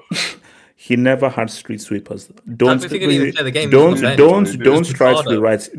rewrite history. The facts of the matter is Messi is Mbappe's child, and Mbappe is Messi's biological father. Yeah, and then Mbappe is Yamal's child. Shout out to your boy Kevin Tiro. Wait, Yamal is Messi's grandfather. Bombing would have won if Pietri had 7 players. You know, I personally like Bayern. It's the fact that PSG scored with 9 men. No. Money Mace. World it right there. We're gonna Money Mace. Hold up. We're gonna talk about. Let's just save it. I have a lot. I am going to talk about that fat bomb known as Gnabry with that big ass afro of his, bro. Just hold it there. Shout out to boy Jericho Noise. We're not going to call Rudiger's bad pass for the first goal. Vini wasn't at fault. It's defense, and honestly, Modric didn't control anything. Bro, Modric turns like 82 like in a few days' time, bro. What the hell do you expect for that freaking geriatric? Was it Modric can't even control his own bladder? Like, forget about this. Yeah, he's going to CL7 or 14. He can do it. If he can get criticism. So no. For me, I think that look, there seems to be too much of a blame game here on Vini, and I think that there just seems to be a lot of people attacking Vini, which really does not make any sense. It does not make any sense, bro. Shout out to your boy Mish. Does Jude have a bag? Wait, I don't know. What does this mean? What do you mean by have a bag? A bag is like wait, I got it. A bag is basically like the basketball version of it, like your Salah Tata, like basically how basketball fans would describe like what you say when you say Salah. Oh wow. Okay. Oh, Salah Tata. He has like a little pouch, man. Hey, hold on, relax. don't do the patch. Okay, what's it called? Cage, is the mic working? Cage, is the mic working? Cage. LSG. Cage, is the mic working? Can I speak on who's getting arrested? Okay, AK. How does a team with 9 men score a goal? First of all, bro, let's be honest. They were with 9 men for like 5 minutes, man. Come on. But that's bad. It's the fact No. they AK, scored. AK, 2 minutes 30 seconds. They still scored with 9 men. True. First of all, so some prop here for my nation. Ashraf Hakimi. This is the best season we've seen from a fullback since I don't know. Careful. I thought you were about to start saying something. AK. I thought you started going to mention he's the Moroccan Carlos Alberto, he's the Moroccan Cafu, he's the Moroccan Bart Simpson. I'm gonna be honest here. AJ, but let's be real here. If this was Trent Alexander-Arnold or Reece James, England would be propping them up like they were Roberto. 100%. AK, you don't want to hear my Reece James thing. But continue. If Reece James had this exact season, HH would be saying he's the greatest right back of all time. I mean, he already says he's the greatest right back of all time without this season, anyway. So let me just start with that. Hakimi has scored in a quarterfinal of a UCL, a semi-final of a UCL, a final of a UCL. He's been possibly the best player in this Club World Cup alongside of Vitinha, of course. And he has, you know how much GA he has? How much GA? Talk to me. 3-0. In terms of club and international this whole season. I believe he has 30 goals and assists. Okay. No, look to the AK. I will riot with wait, hold. AK. I will riot with you and the whole of Morocco if they give that African Player Award to Salah. If they give that award to Salah over Hakimi, AK, me, you, and the whole people of Morocco will all riot, bro. Of course, man. You have to start getting the supplies ready. Just wait, hold on. AK, North Africans as Africans. AK, grab the mic. If they do that's disgraceful. But I believe it's 30 because I saw a tweet from an official Moroccan account on Twitter that he has like 30 GA and stuff. So, okay. Let me ask this though: Is it just how amazing this PSG team is, or should Bayern be embarrassed by themselves? Sort of both. I think PSG, you give them their credit. Attacking wise, they were very good. Dembele again, big goal from him. Okay, if had a nuclear warhead pointed to your forehead and your family, choose one. Bayern being trash or PSG just amazing. Choose one or I'll nuke you. This game specifically, Bayern being trash, man. I'm sorry, man. Like the amount of times you had Kingsley Coman get the ball on that left-hand side and do nothing. Serge Gnabry, the amount of chances these guys had, passing the ball and everything, bro. I'm like, bro, they were never going to score. It's not necessarily chances, HH. It was openings. Their manager is company, bro. Openings specifically. They had so many openings this game, and they just didn't do anything with it.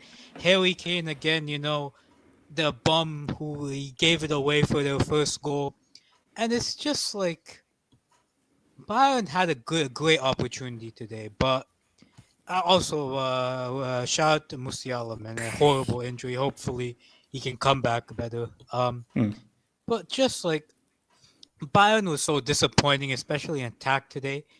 And PSG, man, they did what they needed to do, and the Dembele, man, like this guy is.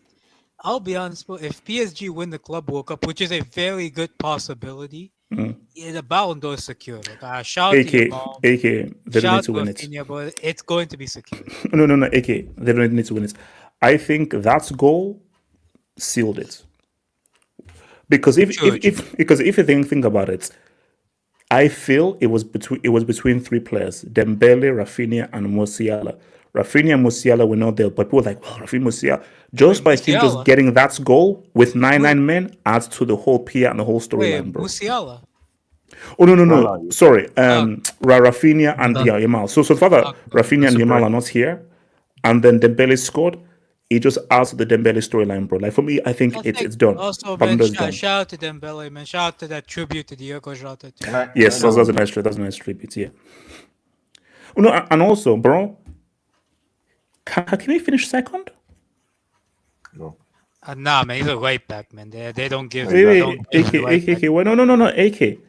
We start the campaign now. Here's the thing. All positions matter. Nah, All positions matter. We start the campaign now. If he was second in 2002. Yeah. You know, yeah. here's the thing. World Cup tax, the World Cup tax. Didn't Maldini finish top 3 twice?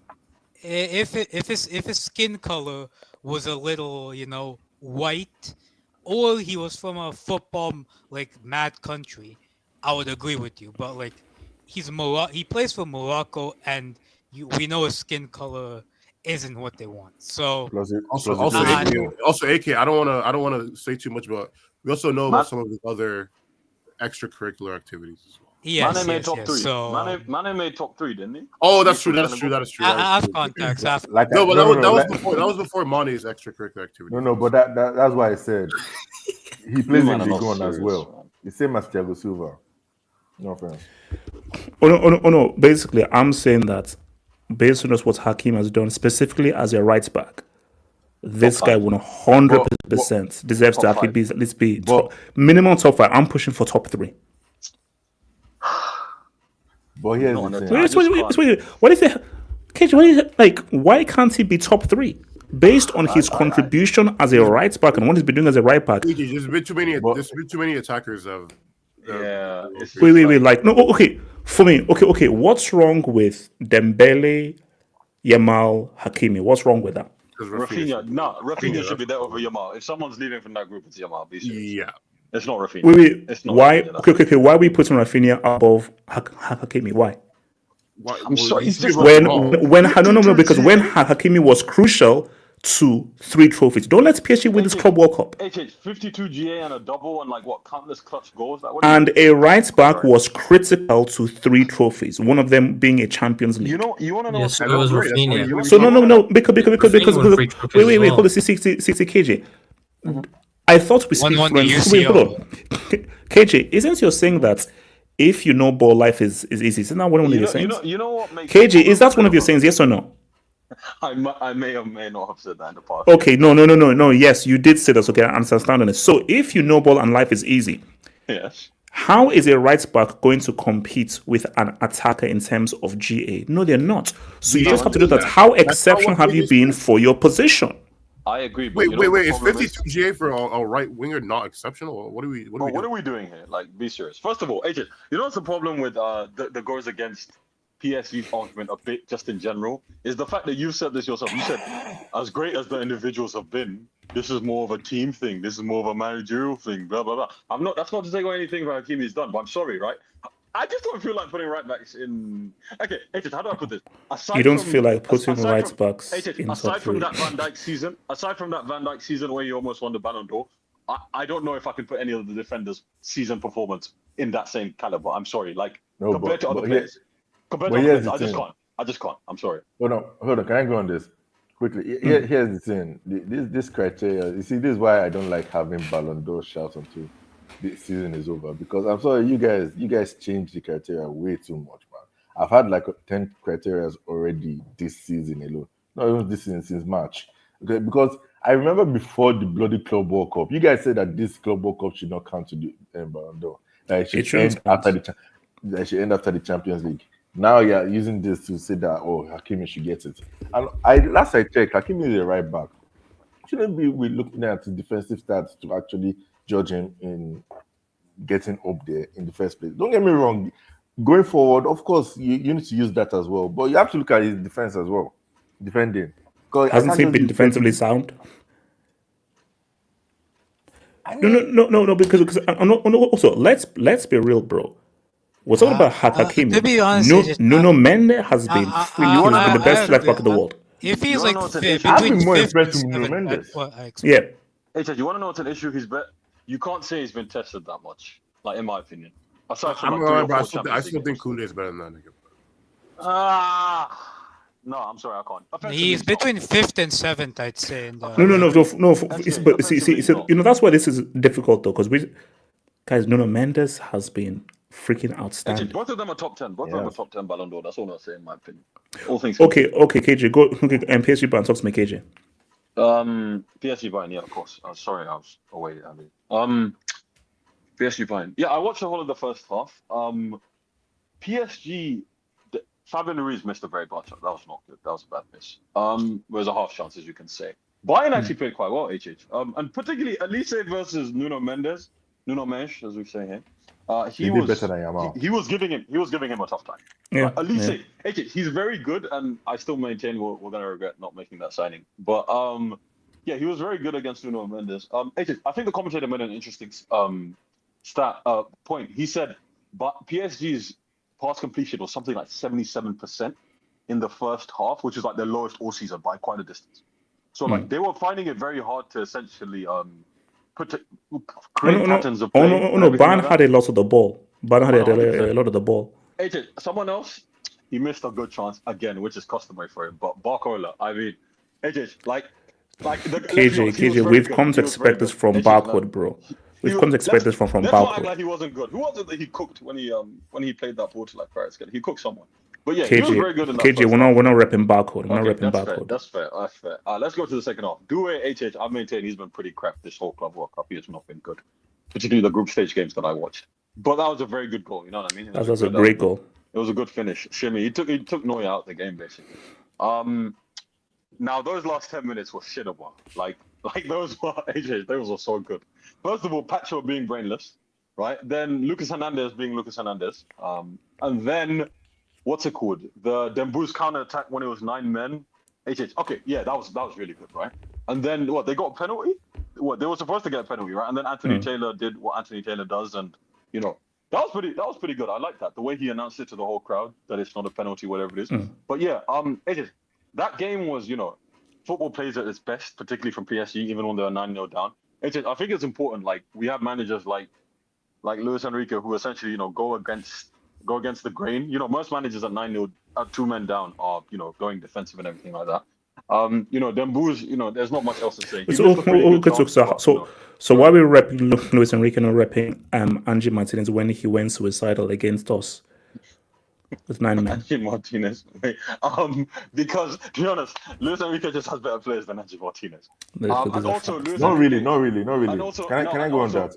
No, wait, give me a second. And also, Luis Enrique, I think at the stage of the game, PSG, it was what, like last 10 minutes? Angie Martinez, when they go to 9-0 down, I think there was quite a time left, right, in the game. HH, on the other side of Bayern, right, okay, let's talk about what they've been doing with transfers recently, right? They've said that Liao is out of the picture. Nico Williams is not happening, right? Now that Musiala is injured, very unfortunate injury, right? Donnarumma, I think, was right in going for the ball. Neuer was criticizing him afterwards, but I was like, bro, look who's talking, man. Like, you're one of the most insane goalkeepers we've ever seen. Like, you're not really in a position to talk, right? I think that now that Musiala's injured, Stuttgart are probably going to ask for an extortionate fee for that automatically. That's 6'6" unicorn of a footballer, right? I think that you saw those right wings. Aside from Elise, if Elise and Kane aren't doing anything, right now, they're not going to have Musiala for 5 months, right? They need to buy at least one winger. I'm sorry, like I know that you don't want to overspend or whatever it is, but KJ, they have to. KJ, they lost Sane as well. Sane as well. Yeah, I was about to say. So wait. That's not a loss. Wait, hold on.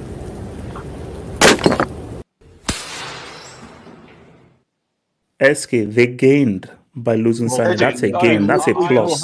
That's something to celebrate. You throw a party. I know Miss Underwood or whatever the fuck her name was, like Miss Smallwood. Bayern signing the failed art student. No. Yeah, I feel bad for our husband. I mean, having the son named Smallwood is crazy. What the hell? If Rodrigo is not if Rodrigo's on the market and they don't go for them, I know they're not a serious club. That's the first thing. And the second thing is if they don't, if Liao, I'm sorry. If that's the last option, he's an upgrade on Gnabry. I don't give a fuck about fees. I don't give a fuck about wages. You're about to give Nico Williams, what, 20 million euros a year? Whatever you say, the guy upgrades your team. So stop being stingy. Don't try and find one of these low-cost options and go buy a Liao, right? Because I'm sorry, in that market, there's not a lot. So if it's not Rodrigo, it has to be Liao. If it's neither of those two, Bayern not doing anything next season. Cole can explain probably what else positions they need improvement. Because apparently that midfield is ass. I mean, Pavlovic is all right, but Goretzka in 2025, what are we doing here? No Musiala now, so they're definitely going into next season. There's an argument they need 2 more players going into next season. Automat and definitely someone else. Cole, And probably talk to me. defender. Cole, talk to me. Yeah, Cole. Cole, talk to me. Is Cole in the Cole. top row? Village football. Cole. Yes, hello. Can you hear me? Yes, I can hear you. Yeah. And also, hear stuff in the background too. Yeah, and, and I can hear a whole party and a whole family gathering in the Go background. back outside where you were. Sorry, no. It's my mom and dad. They're celebrating some Ghana culture thing. All right. Just keep going. Keep going. Yeah, HH. I'm gonna be honest with you, man. I have to stop supporting this club. I can't. Because HH. I'll tell you why. I'll tell you why.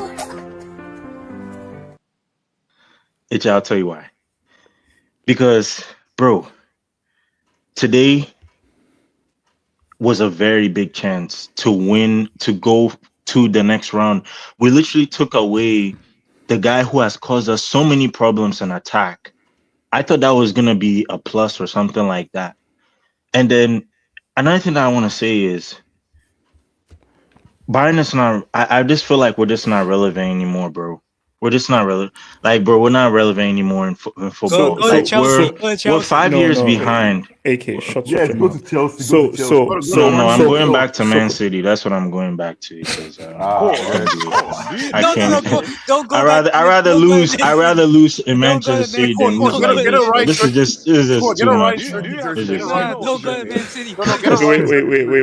Wait, hold on. So Cole, when are you finalizing your move to Man City? Cole and AK have no shame. I'll do it tomorrow.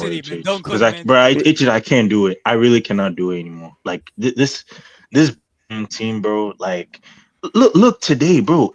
9 men. Not only that, you can't put the ball in the back of the net. You can't. Like, what is going on? Harry Kane, he's a tree trunk. That guy is. I'm sorry, but bro, that guy is so trash, bro. I'm being really honest with you. No.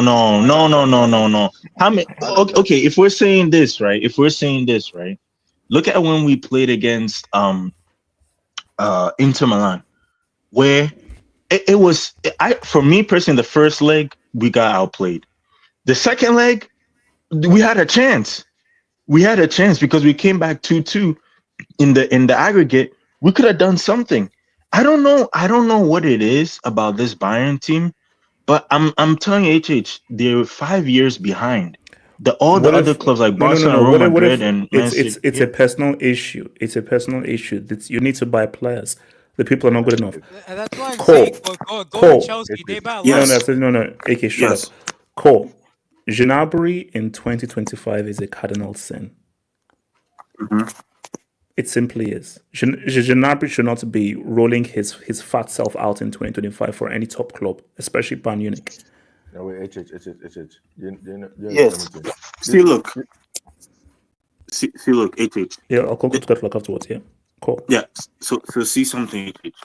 The thing here is, right, it's not even just about Gnabry. It's not just about one player, HH. These players are like over their prime. They're no more in their prime. There's the likes of Kane, what's this guy's name? Coleman, Gnabry, they are all over their prime. 2020 is when they were amazing. These guys were playing like crazy football in 2020. Now, what I see now is that Bayern is 5 years behind, because the reason I'm saying that is I look at someone like a Real Madrid. I look at someone like a Barcelona. I look at someone like even Inter Milan, who didn't really have a lot of good players and weren't really tipped to go to the final last season. They found a way to get to the final, and we have the same exact first 11. I'll be honest, first 11, our first 11 is better than Inter Milan's, but they still went to the final because of depth and their first 11. So what is it really? What did Inter do when they got to the final? Did you say your first 11 was better? Sorry, can you say it again? No, I said, what did Inter do once they got to the final? What did Inter do? No. But it is what I'm saying is this Bayern team. I expect them to get to semifinals, finals every season. Because this team, bro, AJ, this team is quality enough to get to a final, to even get to a semifinal. So you're saying that Leroy Sané and Gnabry are good enough to make a semi or a final? I mean, those two knuckleheads.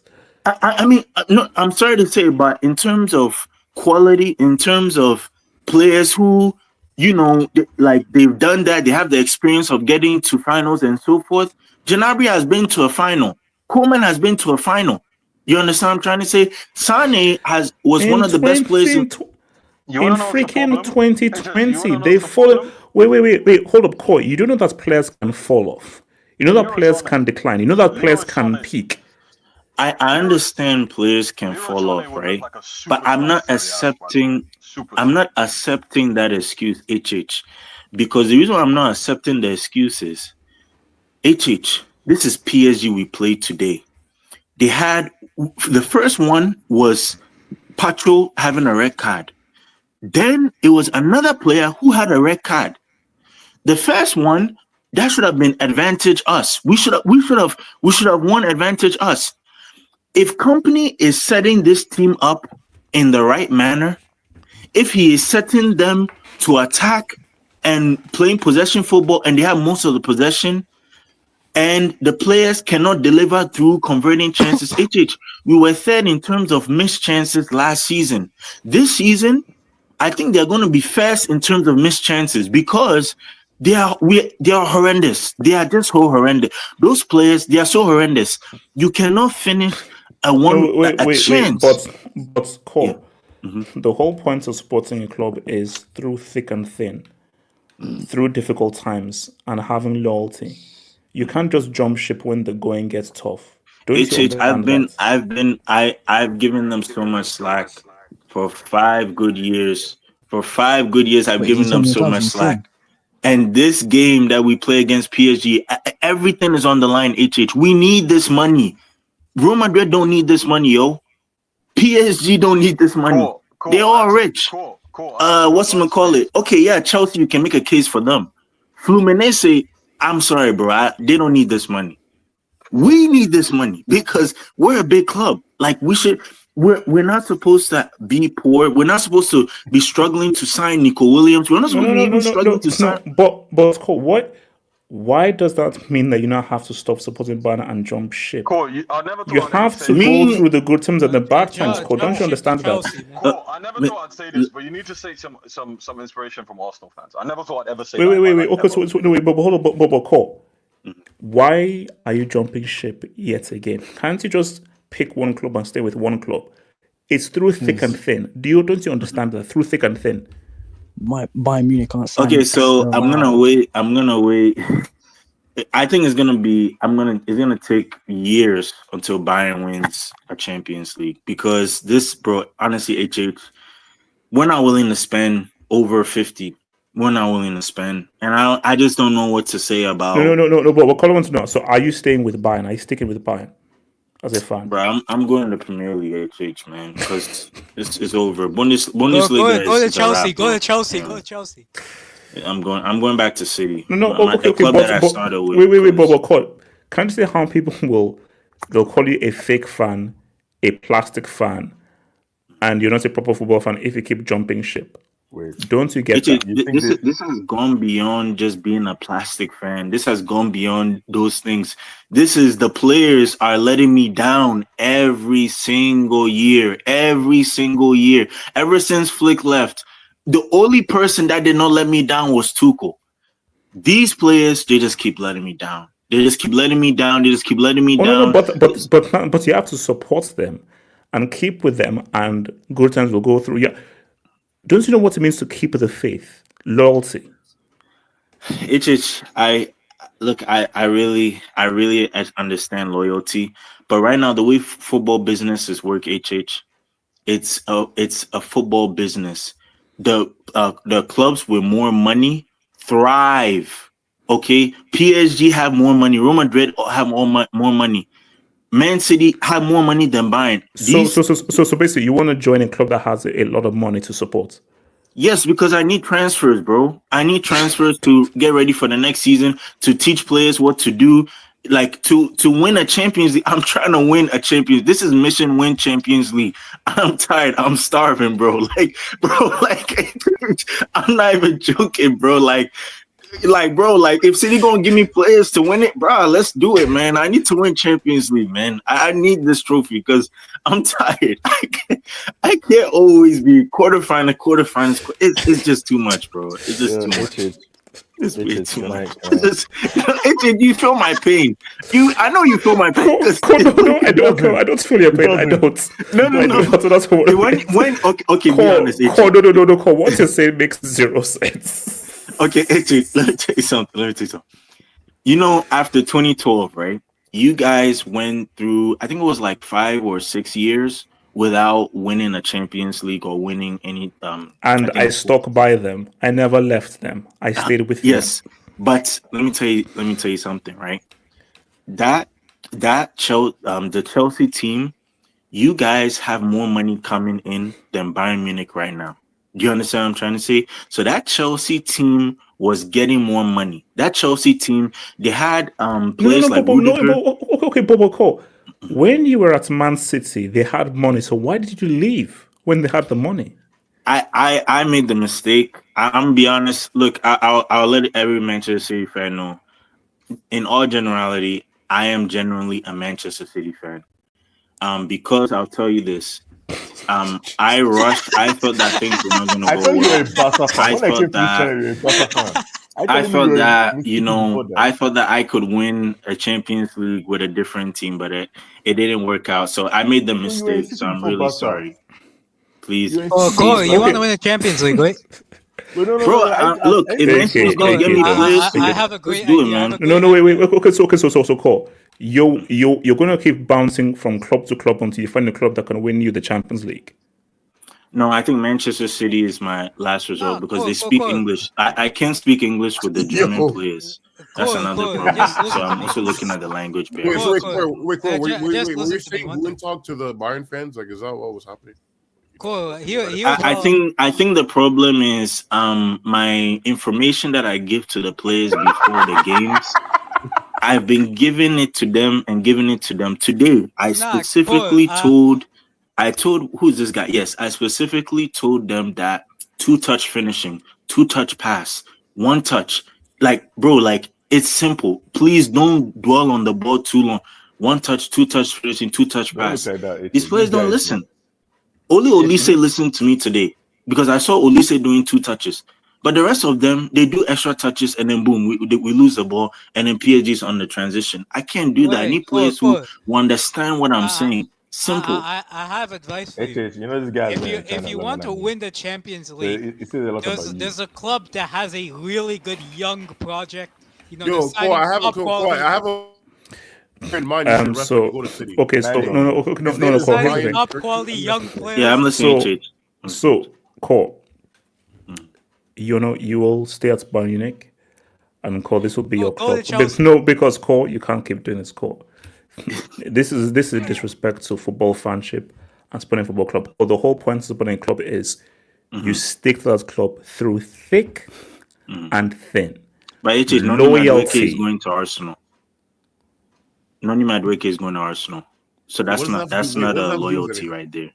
He just broke it, your promise. He was a Chelsea boy, now he's going to Arsenal. Sterling went from Chelsea to Arsenal.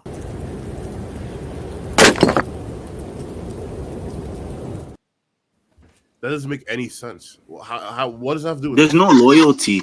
Players go from Real Madrid to Barca. That doesn't even make any sense. Coaches go from Real Madrid to Barca. Coaches go from Manchester United to Man City. Like, wait, hold. So you're saying that because players change clubs. Fans should be able to change clubs. Of course.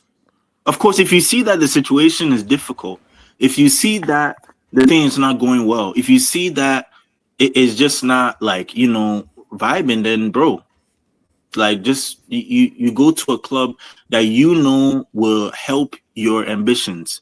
And right now, I'm going back to square one, where the club that I was born with, the club that I know, the club that I was born with as a kid in high school is Manchester City. So wait, cool. I have a question. I have a question. Do you watch the NBA, Core? So what? You're trying to say NBA is loyalty? NBA ain't loyalty, man. No, that's not what what's this guy's name? Just answer my question. I just want to. It's a yes or no answer.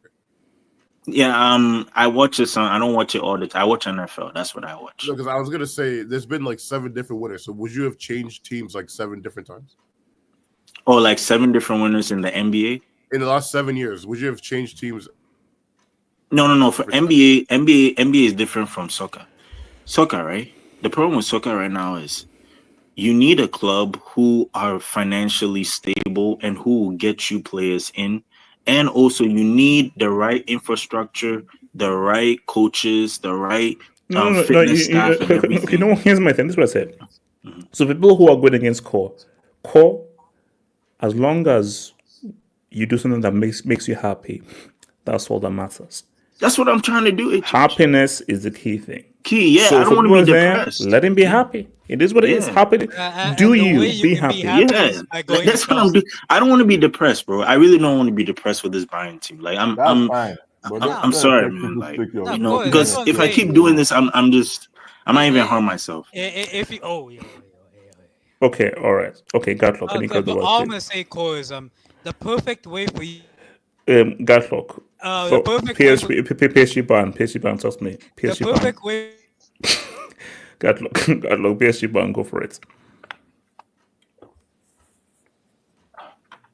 Okay. First of all, this game pissed me off. I don't like you. Like in a very because Ban could spend 3,000 years and not put the ball in the back of the fishnets, something like that. No, because you brought on a player and basically you rushed him back.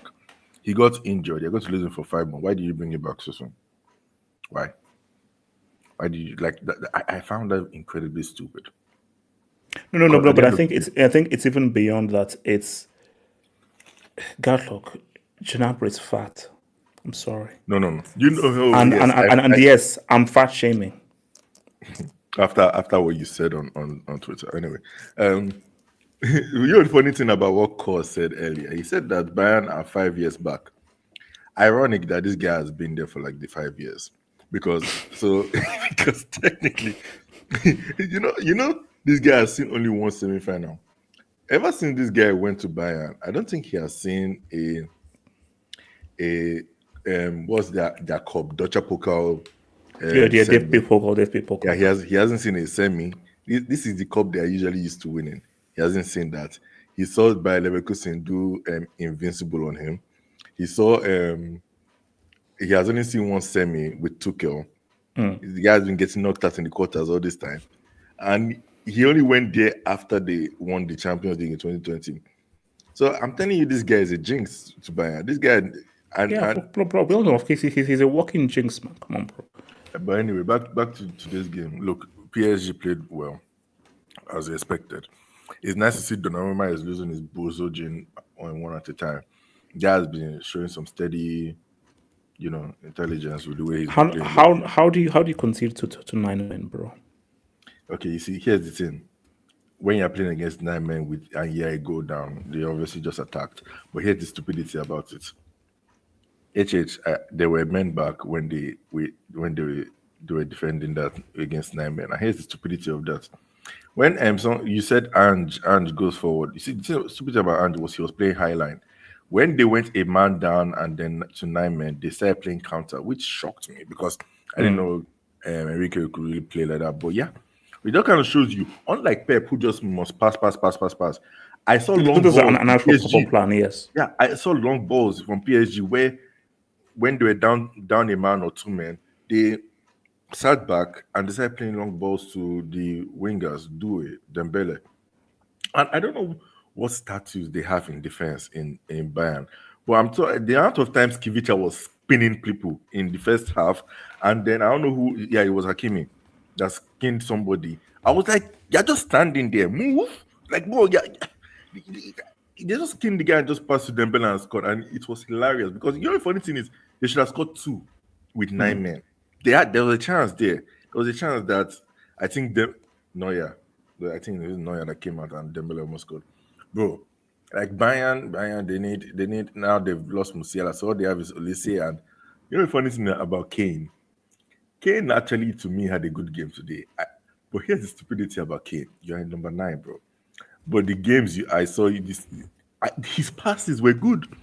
But bro, I don't need it to be passing. I need it to score. It's like if This we guy's a wanted better number 10. if we wanted you to be Goler or Pirlo, we'd have hired you as Goler or Pirlo. But you're supposed to be doing what Gonzalo Garcia has been doing so far this tournament. That's what Isn't we're here that a for. failure? Isn't that a failure of his recent managers? Like, one, partly squad build, so he doesn't need to drop deep and create so much. But 2, at Bayern, he doesn't need to do that. But company still lets him do that. Like, at his age, he shouldn't really. No. But here's the thing, KJ. There comes a time to say, screw the manager, screw the coach. My team needs me. I need to get a goal. I need to get up there and just get a freaking goal. That's just Kane's game. That's the thing. He likes to drop deep and. Well, I mean, the same complaints people are making that how he's playing at Bayern is exactly how he plays for England every tournament. It's like, well, you want to be entertained, but you're still losing. He's not actually putting it in the back of the net. So all this facade of being productive of him doing these passes, yeah, like what you said, it's not his job. Just hang about in the freaking box. I don't care if you get 3 touches a game. If you score 1, that's what matters. Yeah, go for it. So for Bayern, they need help because they need a lot now of that they've lost Musiala, only Olise and Kane and who else? Don't even mention Serge, bro. Don't even mention that guy's name. Those guys, those guys were finished. That guy, you know how you said who was that player? You said Zad was from 2018 to 2019. Oh yeah, Gnabry was from 2020 to 2021.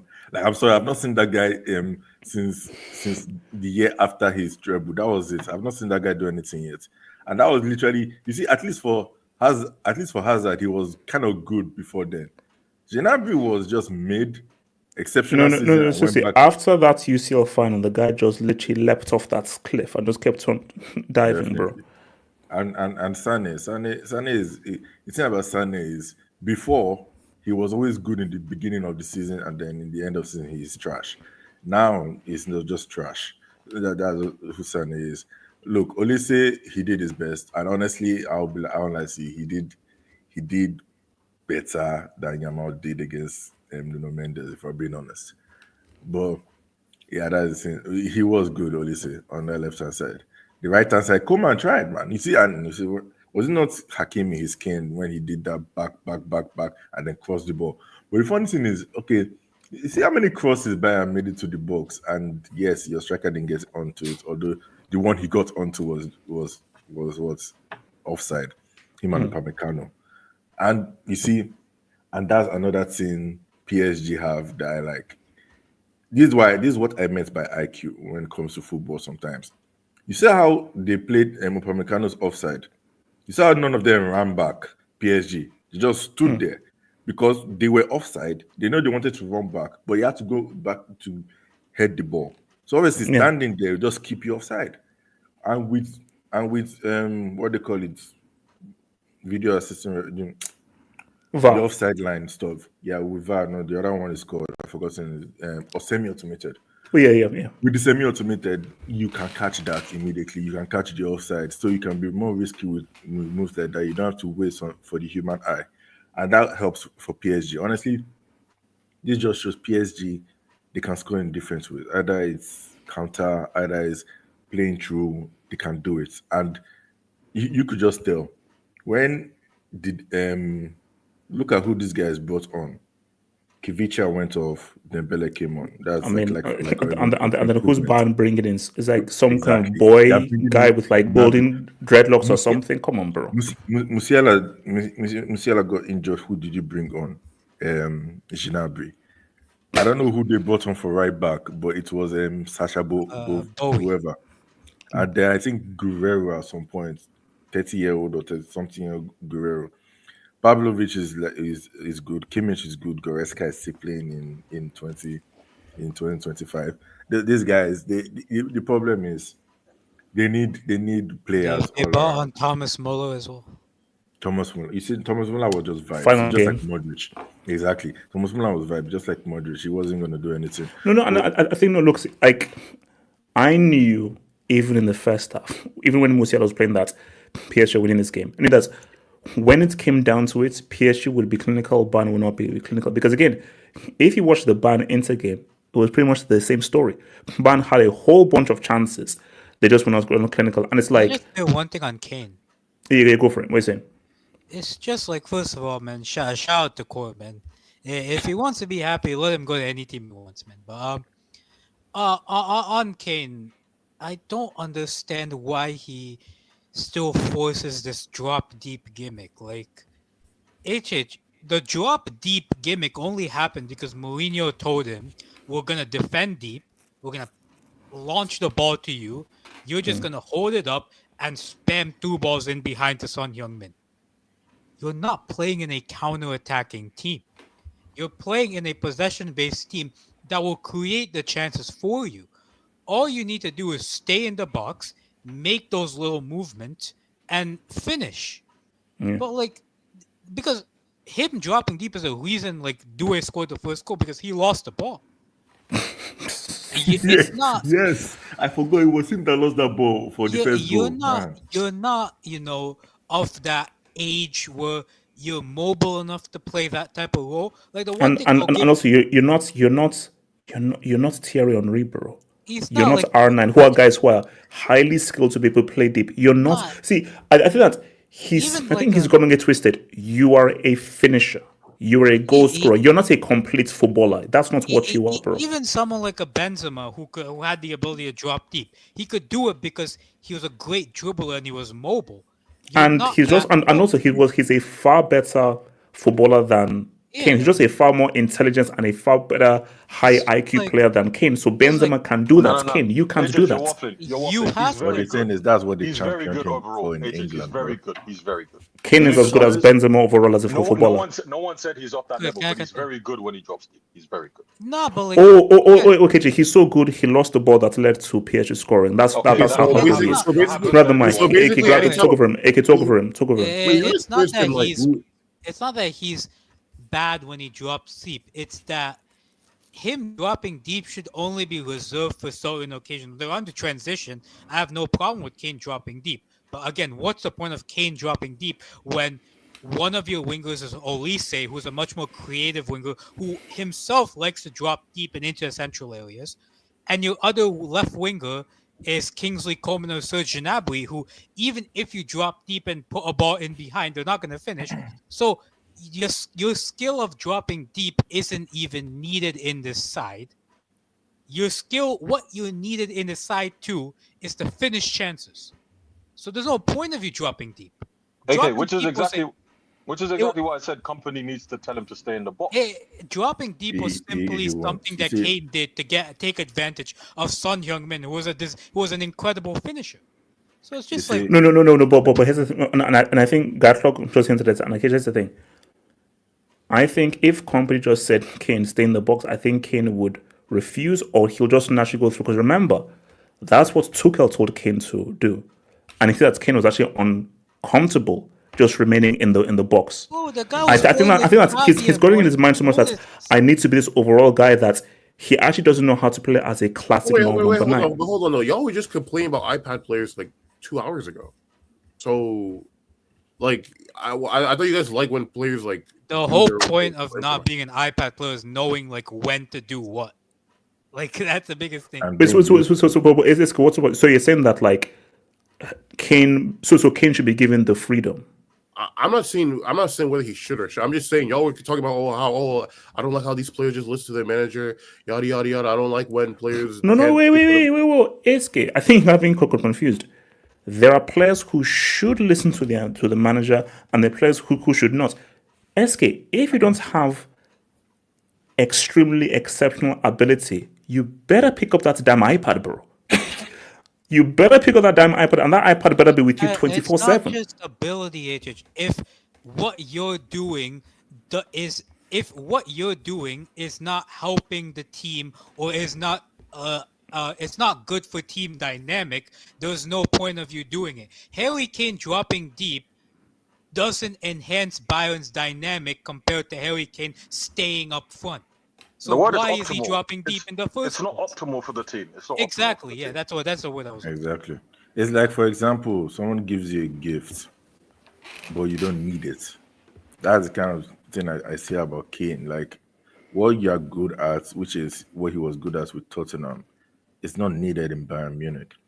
Because there was something I think Koeman said, which is actually a two-edged sword. Because when he said they play that when they were with Lewandowski, they play for Lewandowski, but Kane plays with you. That kind of stuff. I think Koeman said that. But I was like, but yeah, for my striker, I need to play for him, to create for him. Because at the end of the day, if Kane plays with you, who are you passing to finish the job in the attack, in the striking position? Who are you No, because God, look, my thing though is, Kane, unless you have the kind of passing of Benzema, get your bum-ass freaking tree-trunk self up in that freaking 18-yard box, bro. But at least Benzema, you saw it in 2021-2022 season. He still got into the box to score. The only time he didn't do that was when Ronaldo was away. Okay, he's the goal scorer. But the thing about you, Kane, is that you are the goal scorer. We need you to be there. We don't need you to do the extra stuff you used to do in Tottenham.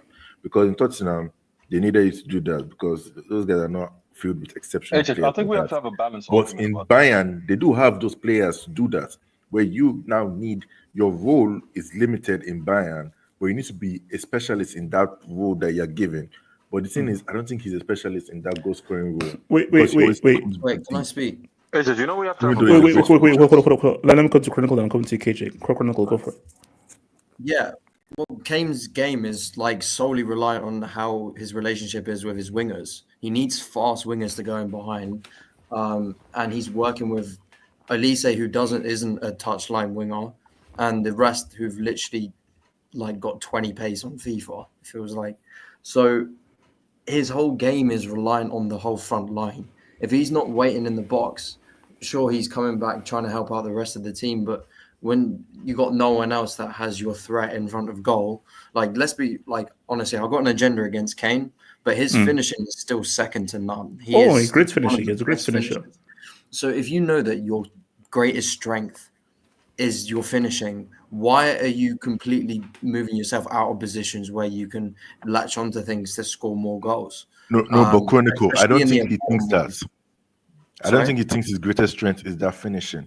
Because in England, what was he champion for most of the time? Not just his goal scoring, but his link-up play. They championed that equally to his goal scoring in England. Well, someone needs to get through his thick skull that your strongest asset is your finishing. Stick to that and specialize that. But also for these big games as well, like when it's a very cagey game, he's very ineffective. Kane has always been such a frustrating person to watch, like from the national team. And I'm sure he's probably doing, I didn't watch too much of the game today, but I can just assume he's exactly the same as like, he looks good on the eye because, you know, he's pinging around these long passes and everything. But in the end, if your wingers aren't going to be clinical, you got to be like, you know what, fuck it. I've got to do it myself. I've got to wait for a chance to fall onto my feet to score. And I mean, he got that offside goal right at the end. That was disallowed. But that was the one time he waited for the ball into the box where it was crossed in. So I don't know, man. It's not the manager's fault because it seems like to be it's a common denominator with every team he plays with. Because I guess he's so used to Spurs with, like we said, human Son with his pace, and he's a fantastic finisher. Son also, that's what he means. He relies on that winger to have similar qualities to him. If he doesn't, and he's still dropping deep, he's practically useless. I'm sorry, I don't care how he looks playing balls over the top. It's so frustrating. You might as well have a striker that gets 3 touches a game. But like, Choupo-Moting, he's far inferior footballer than Harry Kane is. But I'm not going to lie, call me crazy. I'd rather him scoring these goals for Bayern. Do you remember that run that they did? Yeah. They knocked out PSG. He was banging in goals for fun because No. he played in the box. He was a tapping merchant. I'd rather, for me, I'm taking Mandzukic over Kane. Facts. As a striker. I'm taking Mandzukic over Kane. No, hold on. Call me crazy, but I feel like since Musiala is out for this thing, if you play 4-2-3-1, you can play Kane in that number 10 since he loves that place so much. And actually get a striker. I'm being serious. Like that will work. You have two good. You have two good finishers up there. And you just have Olise and Koeman. No. He said they go out and get a striker. Yes, Voltemade can play center forward. Let's say they do. Yeah, and then put Kane on Okay, KJ, what's your point? I want to take some jobs and go to the final section. KJ, what's your point? Okay, my point about Kane is I think we are being reductive in terms of his overall passing because it is very good. HH. He won the best assist maker in the Premier League in 2020-21, and that's true. That was a different context. I think the thing is, his age and the fact that he isn't a top physical condition means that now Bayern have to get more strict with him and tell him to stay in the box. I think a company like, HH, he was the highest goal scorer in the league last year, which is obvious, right? But he was also player of this year, which I don't understand. I think Olise probably should have won Bundesliga player of the year.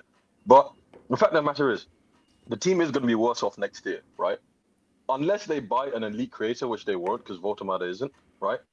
Kane's just going to be doing the same stuff again. But I think his problem last season, HH, was not the fact that he didn't score the goals. It's just that Inter game was very bad, particularly the first leg.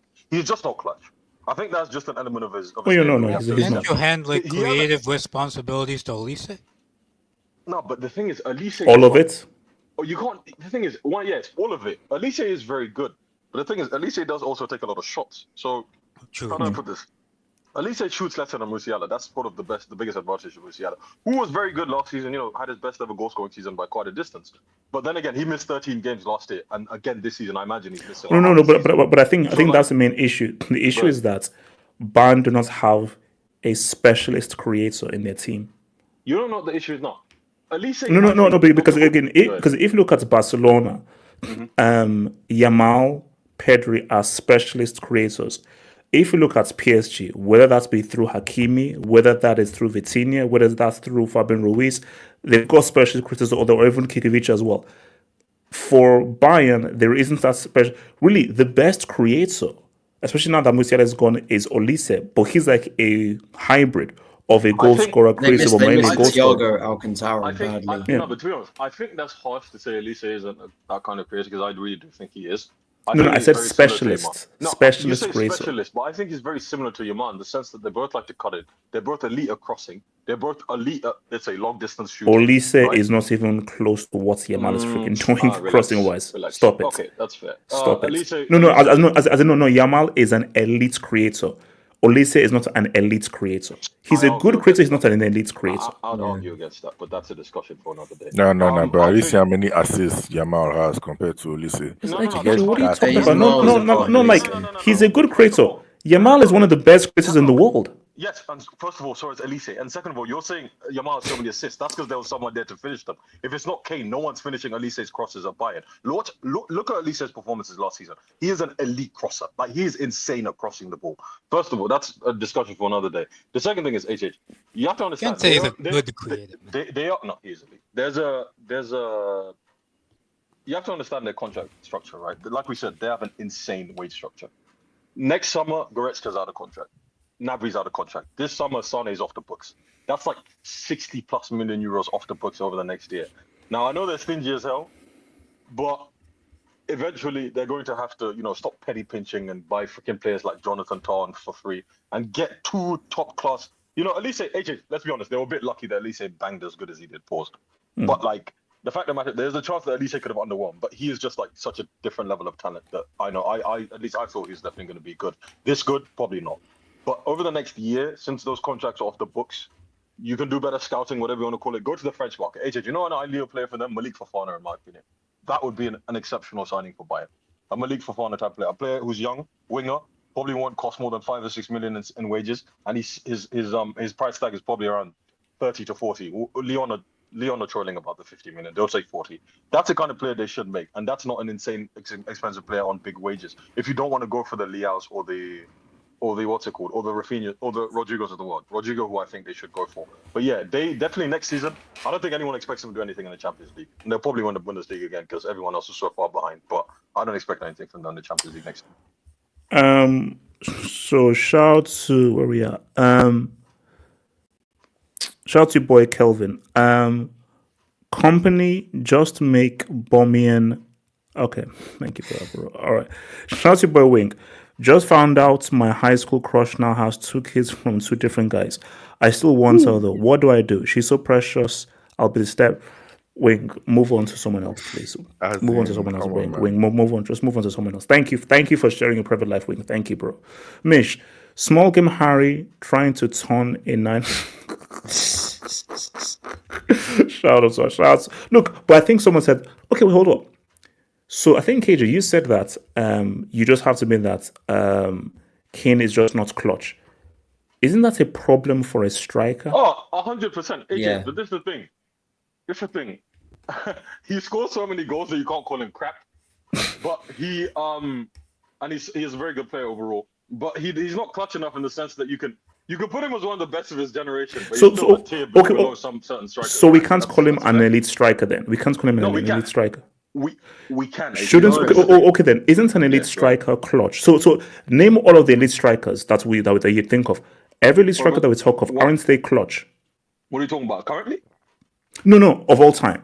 Just name of all time. Okay, this guy's an elite striker. If it's an elite striker, isn't he clutch? So basically, Germola, Rossi, Shevchenko, all these guys, they're all clutch. Okay, and they're elite strikers. None of them had the career longevity that Kane had though. So what are we saying here? Oh, what longevity in winning nothing? Like, come on. No. But that's not completely his fault, is it? That's not. No. But hold on, KJ. A lot. He's in a massive England team that we have the quality enough to win something. Wait, but hold on, KJ. You being an elite striker, shouldn't elite striker and clutch be mutually inclusive?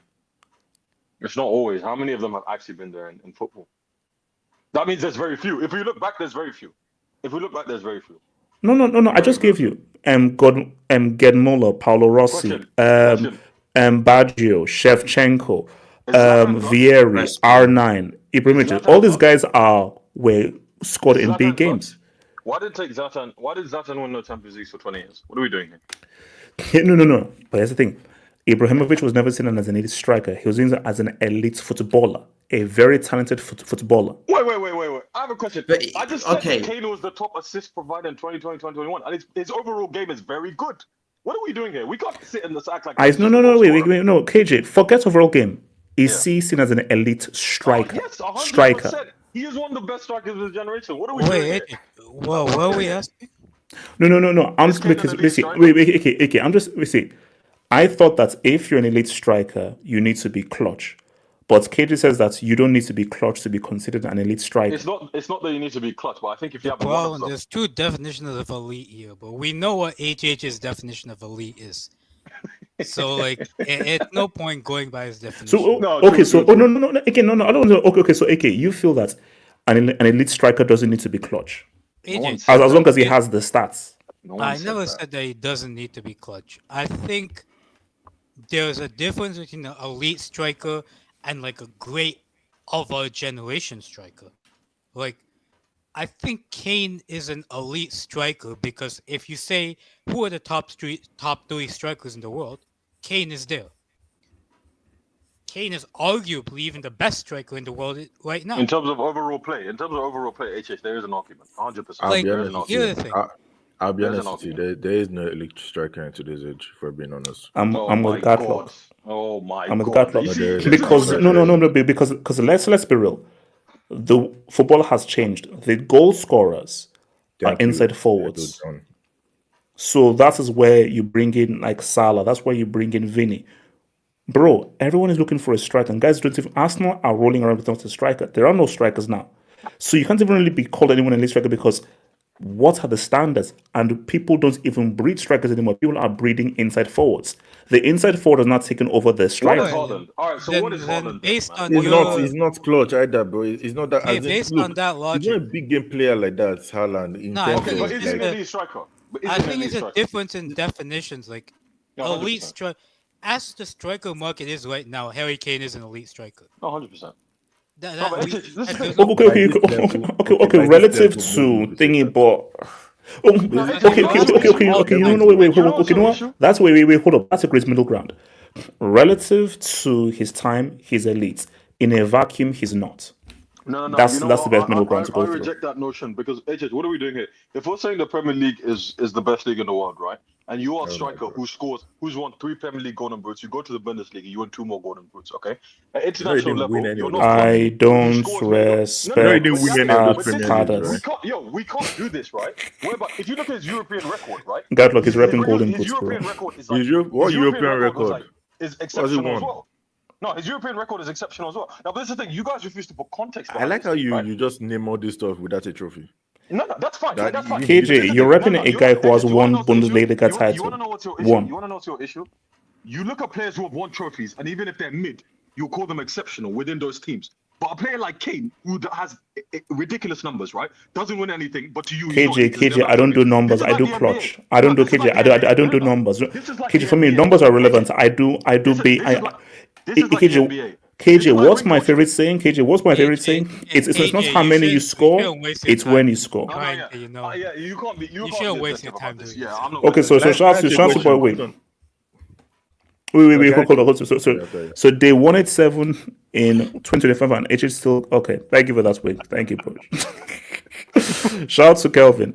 Norway Bayern versus Bochum doesn't generate more money than City versus United, Chelsea, Liverpool, Arsenal, Spurs.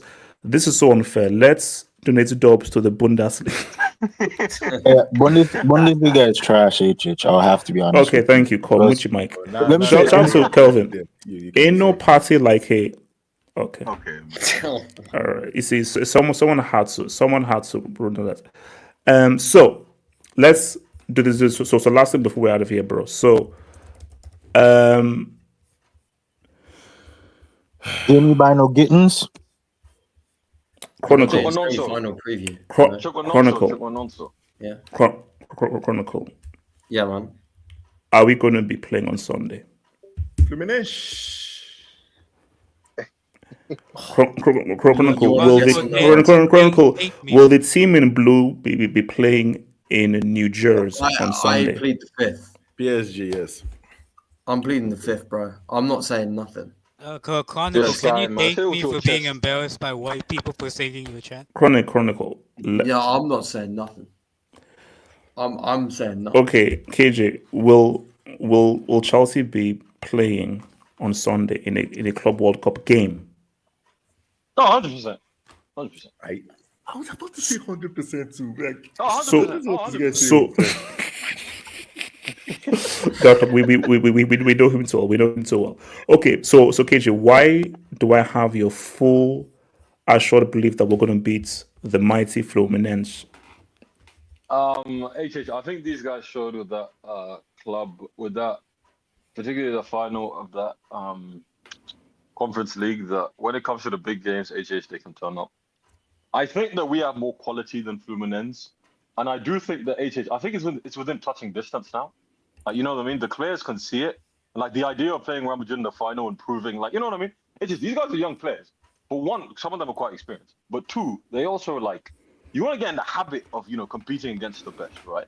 And I just think that from top to bottom, we have more quality than Fluminense. Can they score against us? 100%. Will they beat us at the end of 90 minutes or 120 minutes? So are you saying it's a Chelsea PSG final or a Chelsea Madrid final? See the other one. I'm gonna say PSG. I still believe in PSG over Madrid. I hope it's. I think it's Chelsea Madrid. Because I actually hope it's Chelsea PSG because Lord have mercy, Inter repeats itself. That will just make me laugh. Okay, wait, hold on, KJ, could you relax? First of all, Gatlock, this applies to you. First of all, before I address you, this applies to you. Black queens forever, snow bunnies never. So that applies to you, Gatlock. So put it out to one side right now. You should give that to RDS. Why are you giving it to me for? I was like, no, she's Asian, so she's not a snow bunny. Technically, she's not a snow bunny. Gatlock. Wait, Gatlock. Do you think for 1 second we are going to turn up to a final and get penetrated 5 times in front of the New Jersey faithful? Are you serious? No. Wait. Hold on, Gatlock. With all due disrespect, we are not Inter Milan. So stop. I know you are not. I know. That's why it would be more of a surprise if it's you. Gatlock, that's not happening, bro. Chelsea lovely. Imagine HH coming to a post-match hangout of him still losing 5-0. Chelsea Real Madrid. If we make it, I'm going. I have to go. No, because if you get your pants dropped in a Club World Cup final, that's bad because you just so in front of Trump. Who here believes Fluminense will actually make this final? Honestly, not agenda based. Not agenda based. Good to know. HJ, are we making it? Yes or no? Oh no, KJ. Are we making it? Yes or no? This will be a difficult game, but we're making the final. We're making the final. It's now PSG Real. That's a tricky one to call. I'd like to say PSG.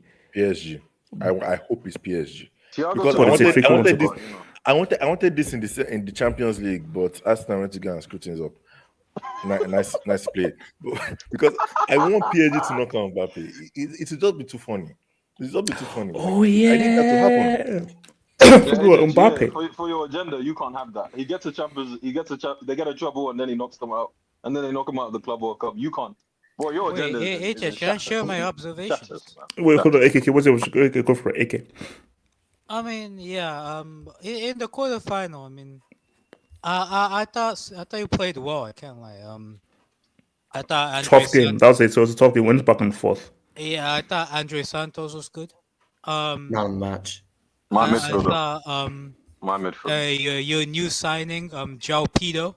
I thought he was quite good. João Pedro. His name is João Pedro. I mean, shout out to João Pedro.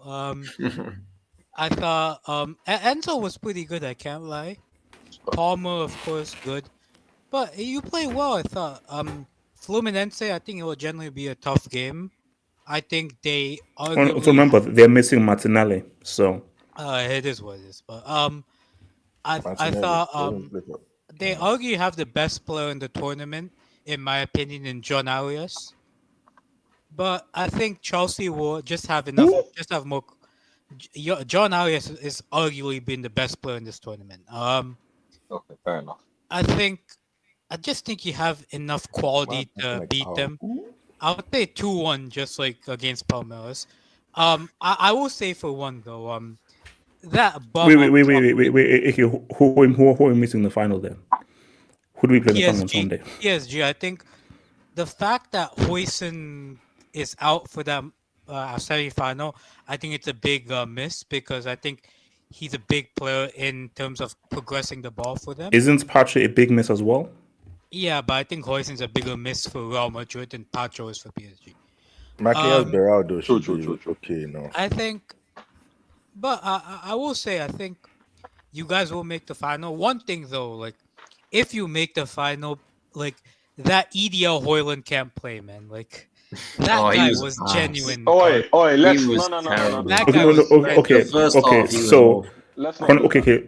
let's have a quick discussion. Let's not do that. This Brexit voter, bro.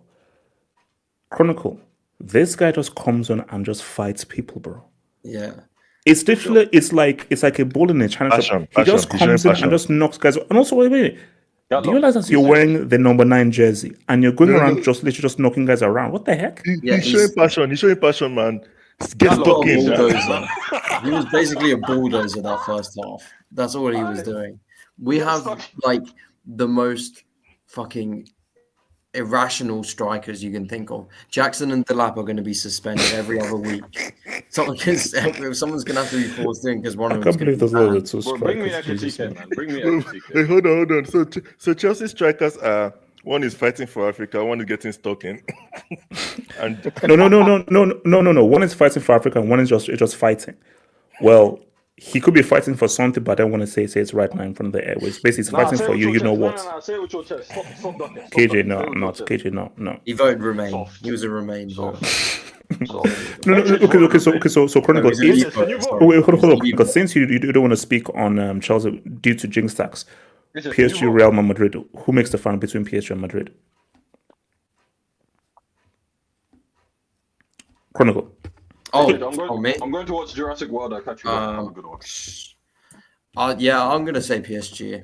I think PSG do make it through. I think just how good they are in the midfield, they control all the games that they play in. So I feel like the narrative's always driven by what they want to do. Also, just how important wingers are nowadays over strikers. We were just talking about how but then let's say being replaced. Yeah, those opportunities those chances that Bayern have, if it falls to this Garcia kid or Mbappe, a Vini, Bellingham, there'll be more clinical than the guys that Bayern have. Can I just say, but here's the thing. Hold on, question: would they create those chances with the midfielder they have? I mean, Goulet can, but they don't have the same kind of midfield as Bayern to create that kind of. We're repping Jim Retzka. Is that what we're doing in 2025? We're repping him. Chronicle, continue. I don't come to you, Chronicle. I would talk about our side of the bracket. So Palmeiras, they actually didn't. I was expecting more of a low block from them, but no, they actually really came at us in the first half, which made it very entertaining. I thought it was a good watch, probably from a neutral. But Fluminense itself are definitely going to play a low block. And these are the teams we struggle against. If you just hold up and you wait on transition, snap them at the counter, don't play our own game because we'll beat you because we simply just have the higher quality. We saw that in the Palmeiras game overall. We just got lucky. We just got lucky with that second goal. But Fluminense will be our toughest test, I think, for sure, for the final. In a final, it's all hands off deck because anything can happen by then. But Fluminense will give us a new test, and Thiago Silva is still better than all our defenders that we have. So definitely not underestimating it. It's not going to be easy. I think it'll be one goal in it. Whoever wins it, I think it'll be by one goal, just like what the Palmeiras game has been. But yeah, the other side, I think PSG will beat Madrid. Can Chelsea win this? Yeah, we can. Unfortunately, you have to get lucky, but you got to be in it to win. Because obviously, again, this is a good lens. Don't want to look ahead, but PSG are very strong. Real are very strong. So let's just assume it's PSG. PSG are very strong in everything. In a one-off game, anybody can win. Yeah, exactly. And I like Chelsea's chances. That Chelsea going to go on as underdogs, 100%. Like I'm not that deluded. In a one-off game, bro, it's just one game. No, that's it's just one game. Anointing about. But the only thing I can say is that lately finals I've actually gone to whoever is favorites. If you think about it, it won't go to that all the time. Don't get me wrong, especially if it's cup finals like the Bologna game and all those other ones or Crystal Palace. But when like a team plays well, like PSG or Real Madrid, the way they've been playing this tournament, yeah. Like for example, see, my thing though is, again, I don't want to team. Let's just say like it's PSG Chelsea. I don't think PSG's experience of beating Inter actually will help them because that game was so easy and so straightforward. And I again, I'm hoping the Chelsea game will actually be more of a real final than that joke of an exhibition that was the UCL final. No, definitely it will. But here's the thing. I just look at any team that has a shaky defense will not hold up against this PSG team. That's how I see it as. The funny thing is I actually give you more of a chance against Real Madrid, which is weird because it's Real Madrid. But their final is mostly European. I don't know about Club World Cup is a different atmosphere. But the thing about Real Madrid is, if let's say, like for the PSG and Real Madrid game, honestly, I would have been more confident in PSG if Carlo was there. If I'm being honest with you, because at least I know that Real Madrid, this Real Madrid under Alonso against PSG, that's tricky. That's tricky. So Because basically, I think it's going to be a Chelsea PSG final then. I'm hoping it will be, but No, if hoping. Real What do you Madrid think? find a way, What do you think it will be, if you had to predict? Chelsea PSG. If I'm being honest, but the thing is, I don't know if I'm using my head or my heart in this one because I want it to be Chelsea. Actually, I want it to be PSG Fluminense. The earlier you get out, the better. But if you're if you're in the final, Gatlock, that's messed up. Gatlock, that's messed because Gatlock, you know that if we are one game away, God, you know that it's one win from you having to unsubscribe and literally delete me off every single piece of social media. That's the reason why. Because I won't lie to you. In this month, No, because you know what it was? Competition. Because let's be real, the script was we face City and we lose to City. That was the script. Then once it went, I was like, my script was you face Hilal and you lose to Hilal. I was expecting no. But the original script was City beats Al Hilal. Man City was City beats Chelsea, and the final is City Madrid or City PSG. Most likely City PSG. But once City went out, I was like, wait, you know that we can actually make this bloody final.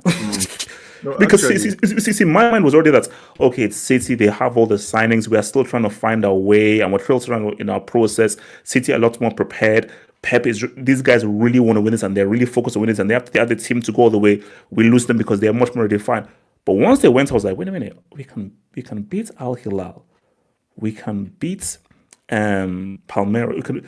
So I was like, wait, hang on, can we actually go? And to be fair, look, we can make this bloody final. And once we're in that final, it's anybody's game. Yeah, it's all hands on Here's deck. the funny thing. Here's the funny thing. My script. This was my script. My script is you went out in the round of 16 to Bayern Munich, but those idiots decided to go and lose to Benfica and come second, and they went to the other side of the bracket. But anyway, in this scenario, yeah, that's a good point. Yeah, it seemed pissed me off. So if Bayern had won, we'd have faced Bayern in the round of 16, yes. But also, if they'd beaten Flamengo Benfica. loss was a blessing as well, because if we didn't lose to Flamengo, we'd top the group and then be on the other side of the bracket. Good point. Yeah. Oh, and you would have been in Real Madrid and PSG's place. Oh, that would have been beautiful. But anyway, you play who you play, and you are who you are in that kind of scenario. Honestly, this club World Cup, because here's the thing about Chelsea. When you were doing your shamelessness again in the Conference League, I didn't take you seriously. But because I don't lie, this Club World Cup, in the span of this month, is catching people's eye. Yeah. And it feels more legitimate. It's getting closer to that actual major competition, especially if it's going to be every 4 years. So in that kind of scenario, if you actually win this one, to be more irritating than even that Conference League that you. Oh no, bro! I'll appreciate because again, I think as the tournament has gone through, whoever wins this, it's going to feel way more genuine than all the previous iterations where you only play two games. I'm sorry, Exactly. you gotta just turn up in December, play two games, and hey, we're now come on, bro. No, to be fair, that has been replaced by that Intercontinental Cup that Real Madrid play against Pachu. I think they're going to do another one this year. That iteration has been replaced by one game, and this one is here to stay. So honestly, they really should have called this something else, but because World Cup is World Cup, they have to give it that name. Honestly, they should really change it to that Intercontinental Cup stuff. But in this iteration of the World Cup, bro, the way I'm ranking things now, because I always like to rank trophies, Champions League, the league. Honestly, the way that this competition has gone, I can put it third after that in terms of club competitions. I put it third. I'm trying to rate this thing around over the Europa League the way it is, because I think with time, who knows, maybe it could even go. I don't think it will go be above the Champions League. Champions League has been there for too long for it to be that. but who knows? People could actually put it leveled with the league in the way things are going, because this competition has actually it's catching people's eye, man, and we should enjoy it while it's free right now in the zone, because let's be honest, once it catches people eye, they're going to start monetizing. Oh yeah. Like 200. No, but I think that's been what's been so fun is how easy it's been to watch it as well. AK, what are you saying, bro? AK.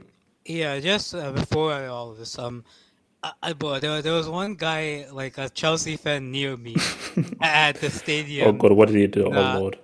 Do you know what he called Delap? What? The Delapino. What race was this from? What race was this from? What do you think? All right, this is in honor of my fellow Chelsea fan.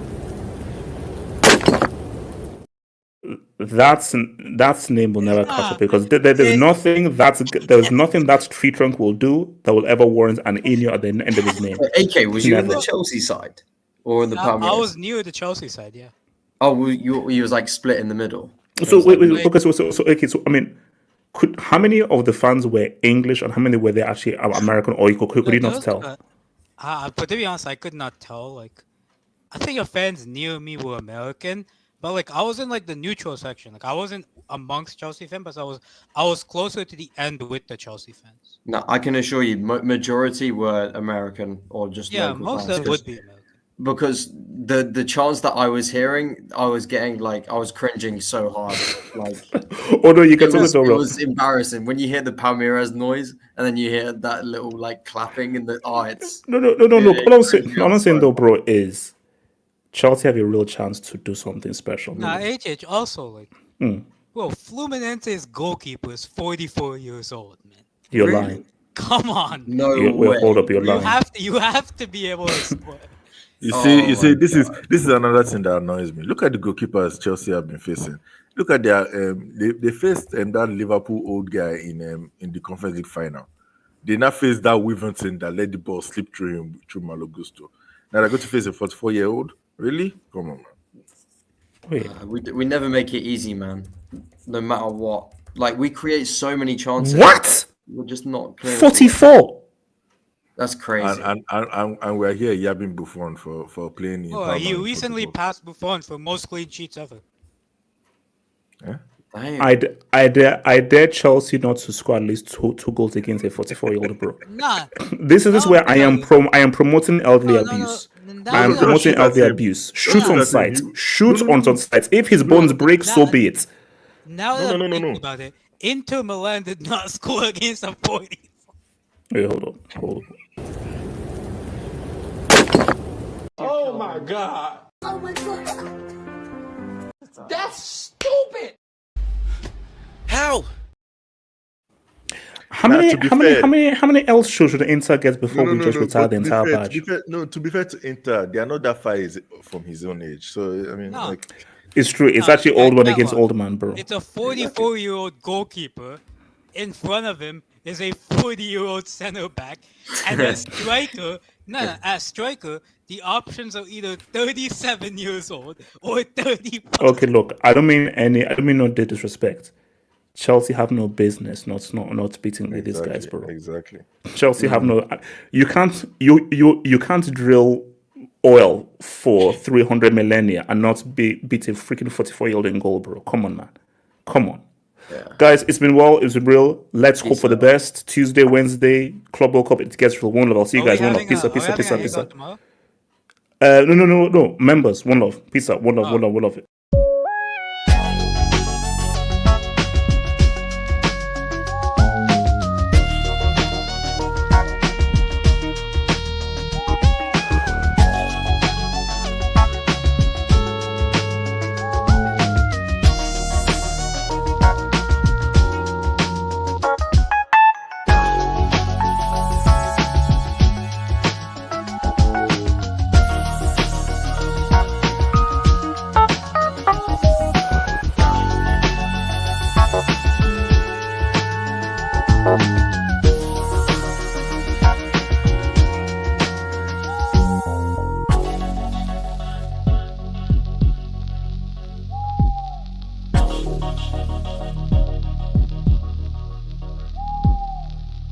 Peace.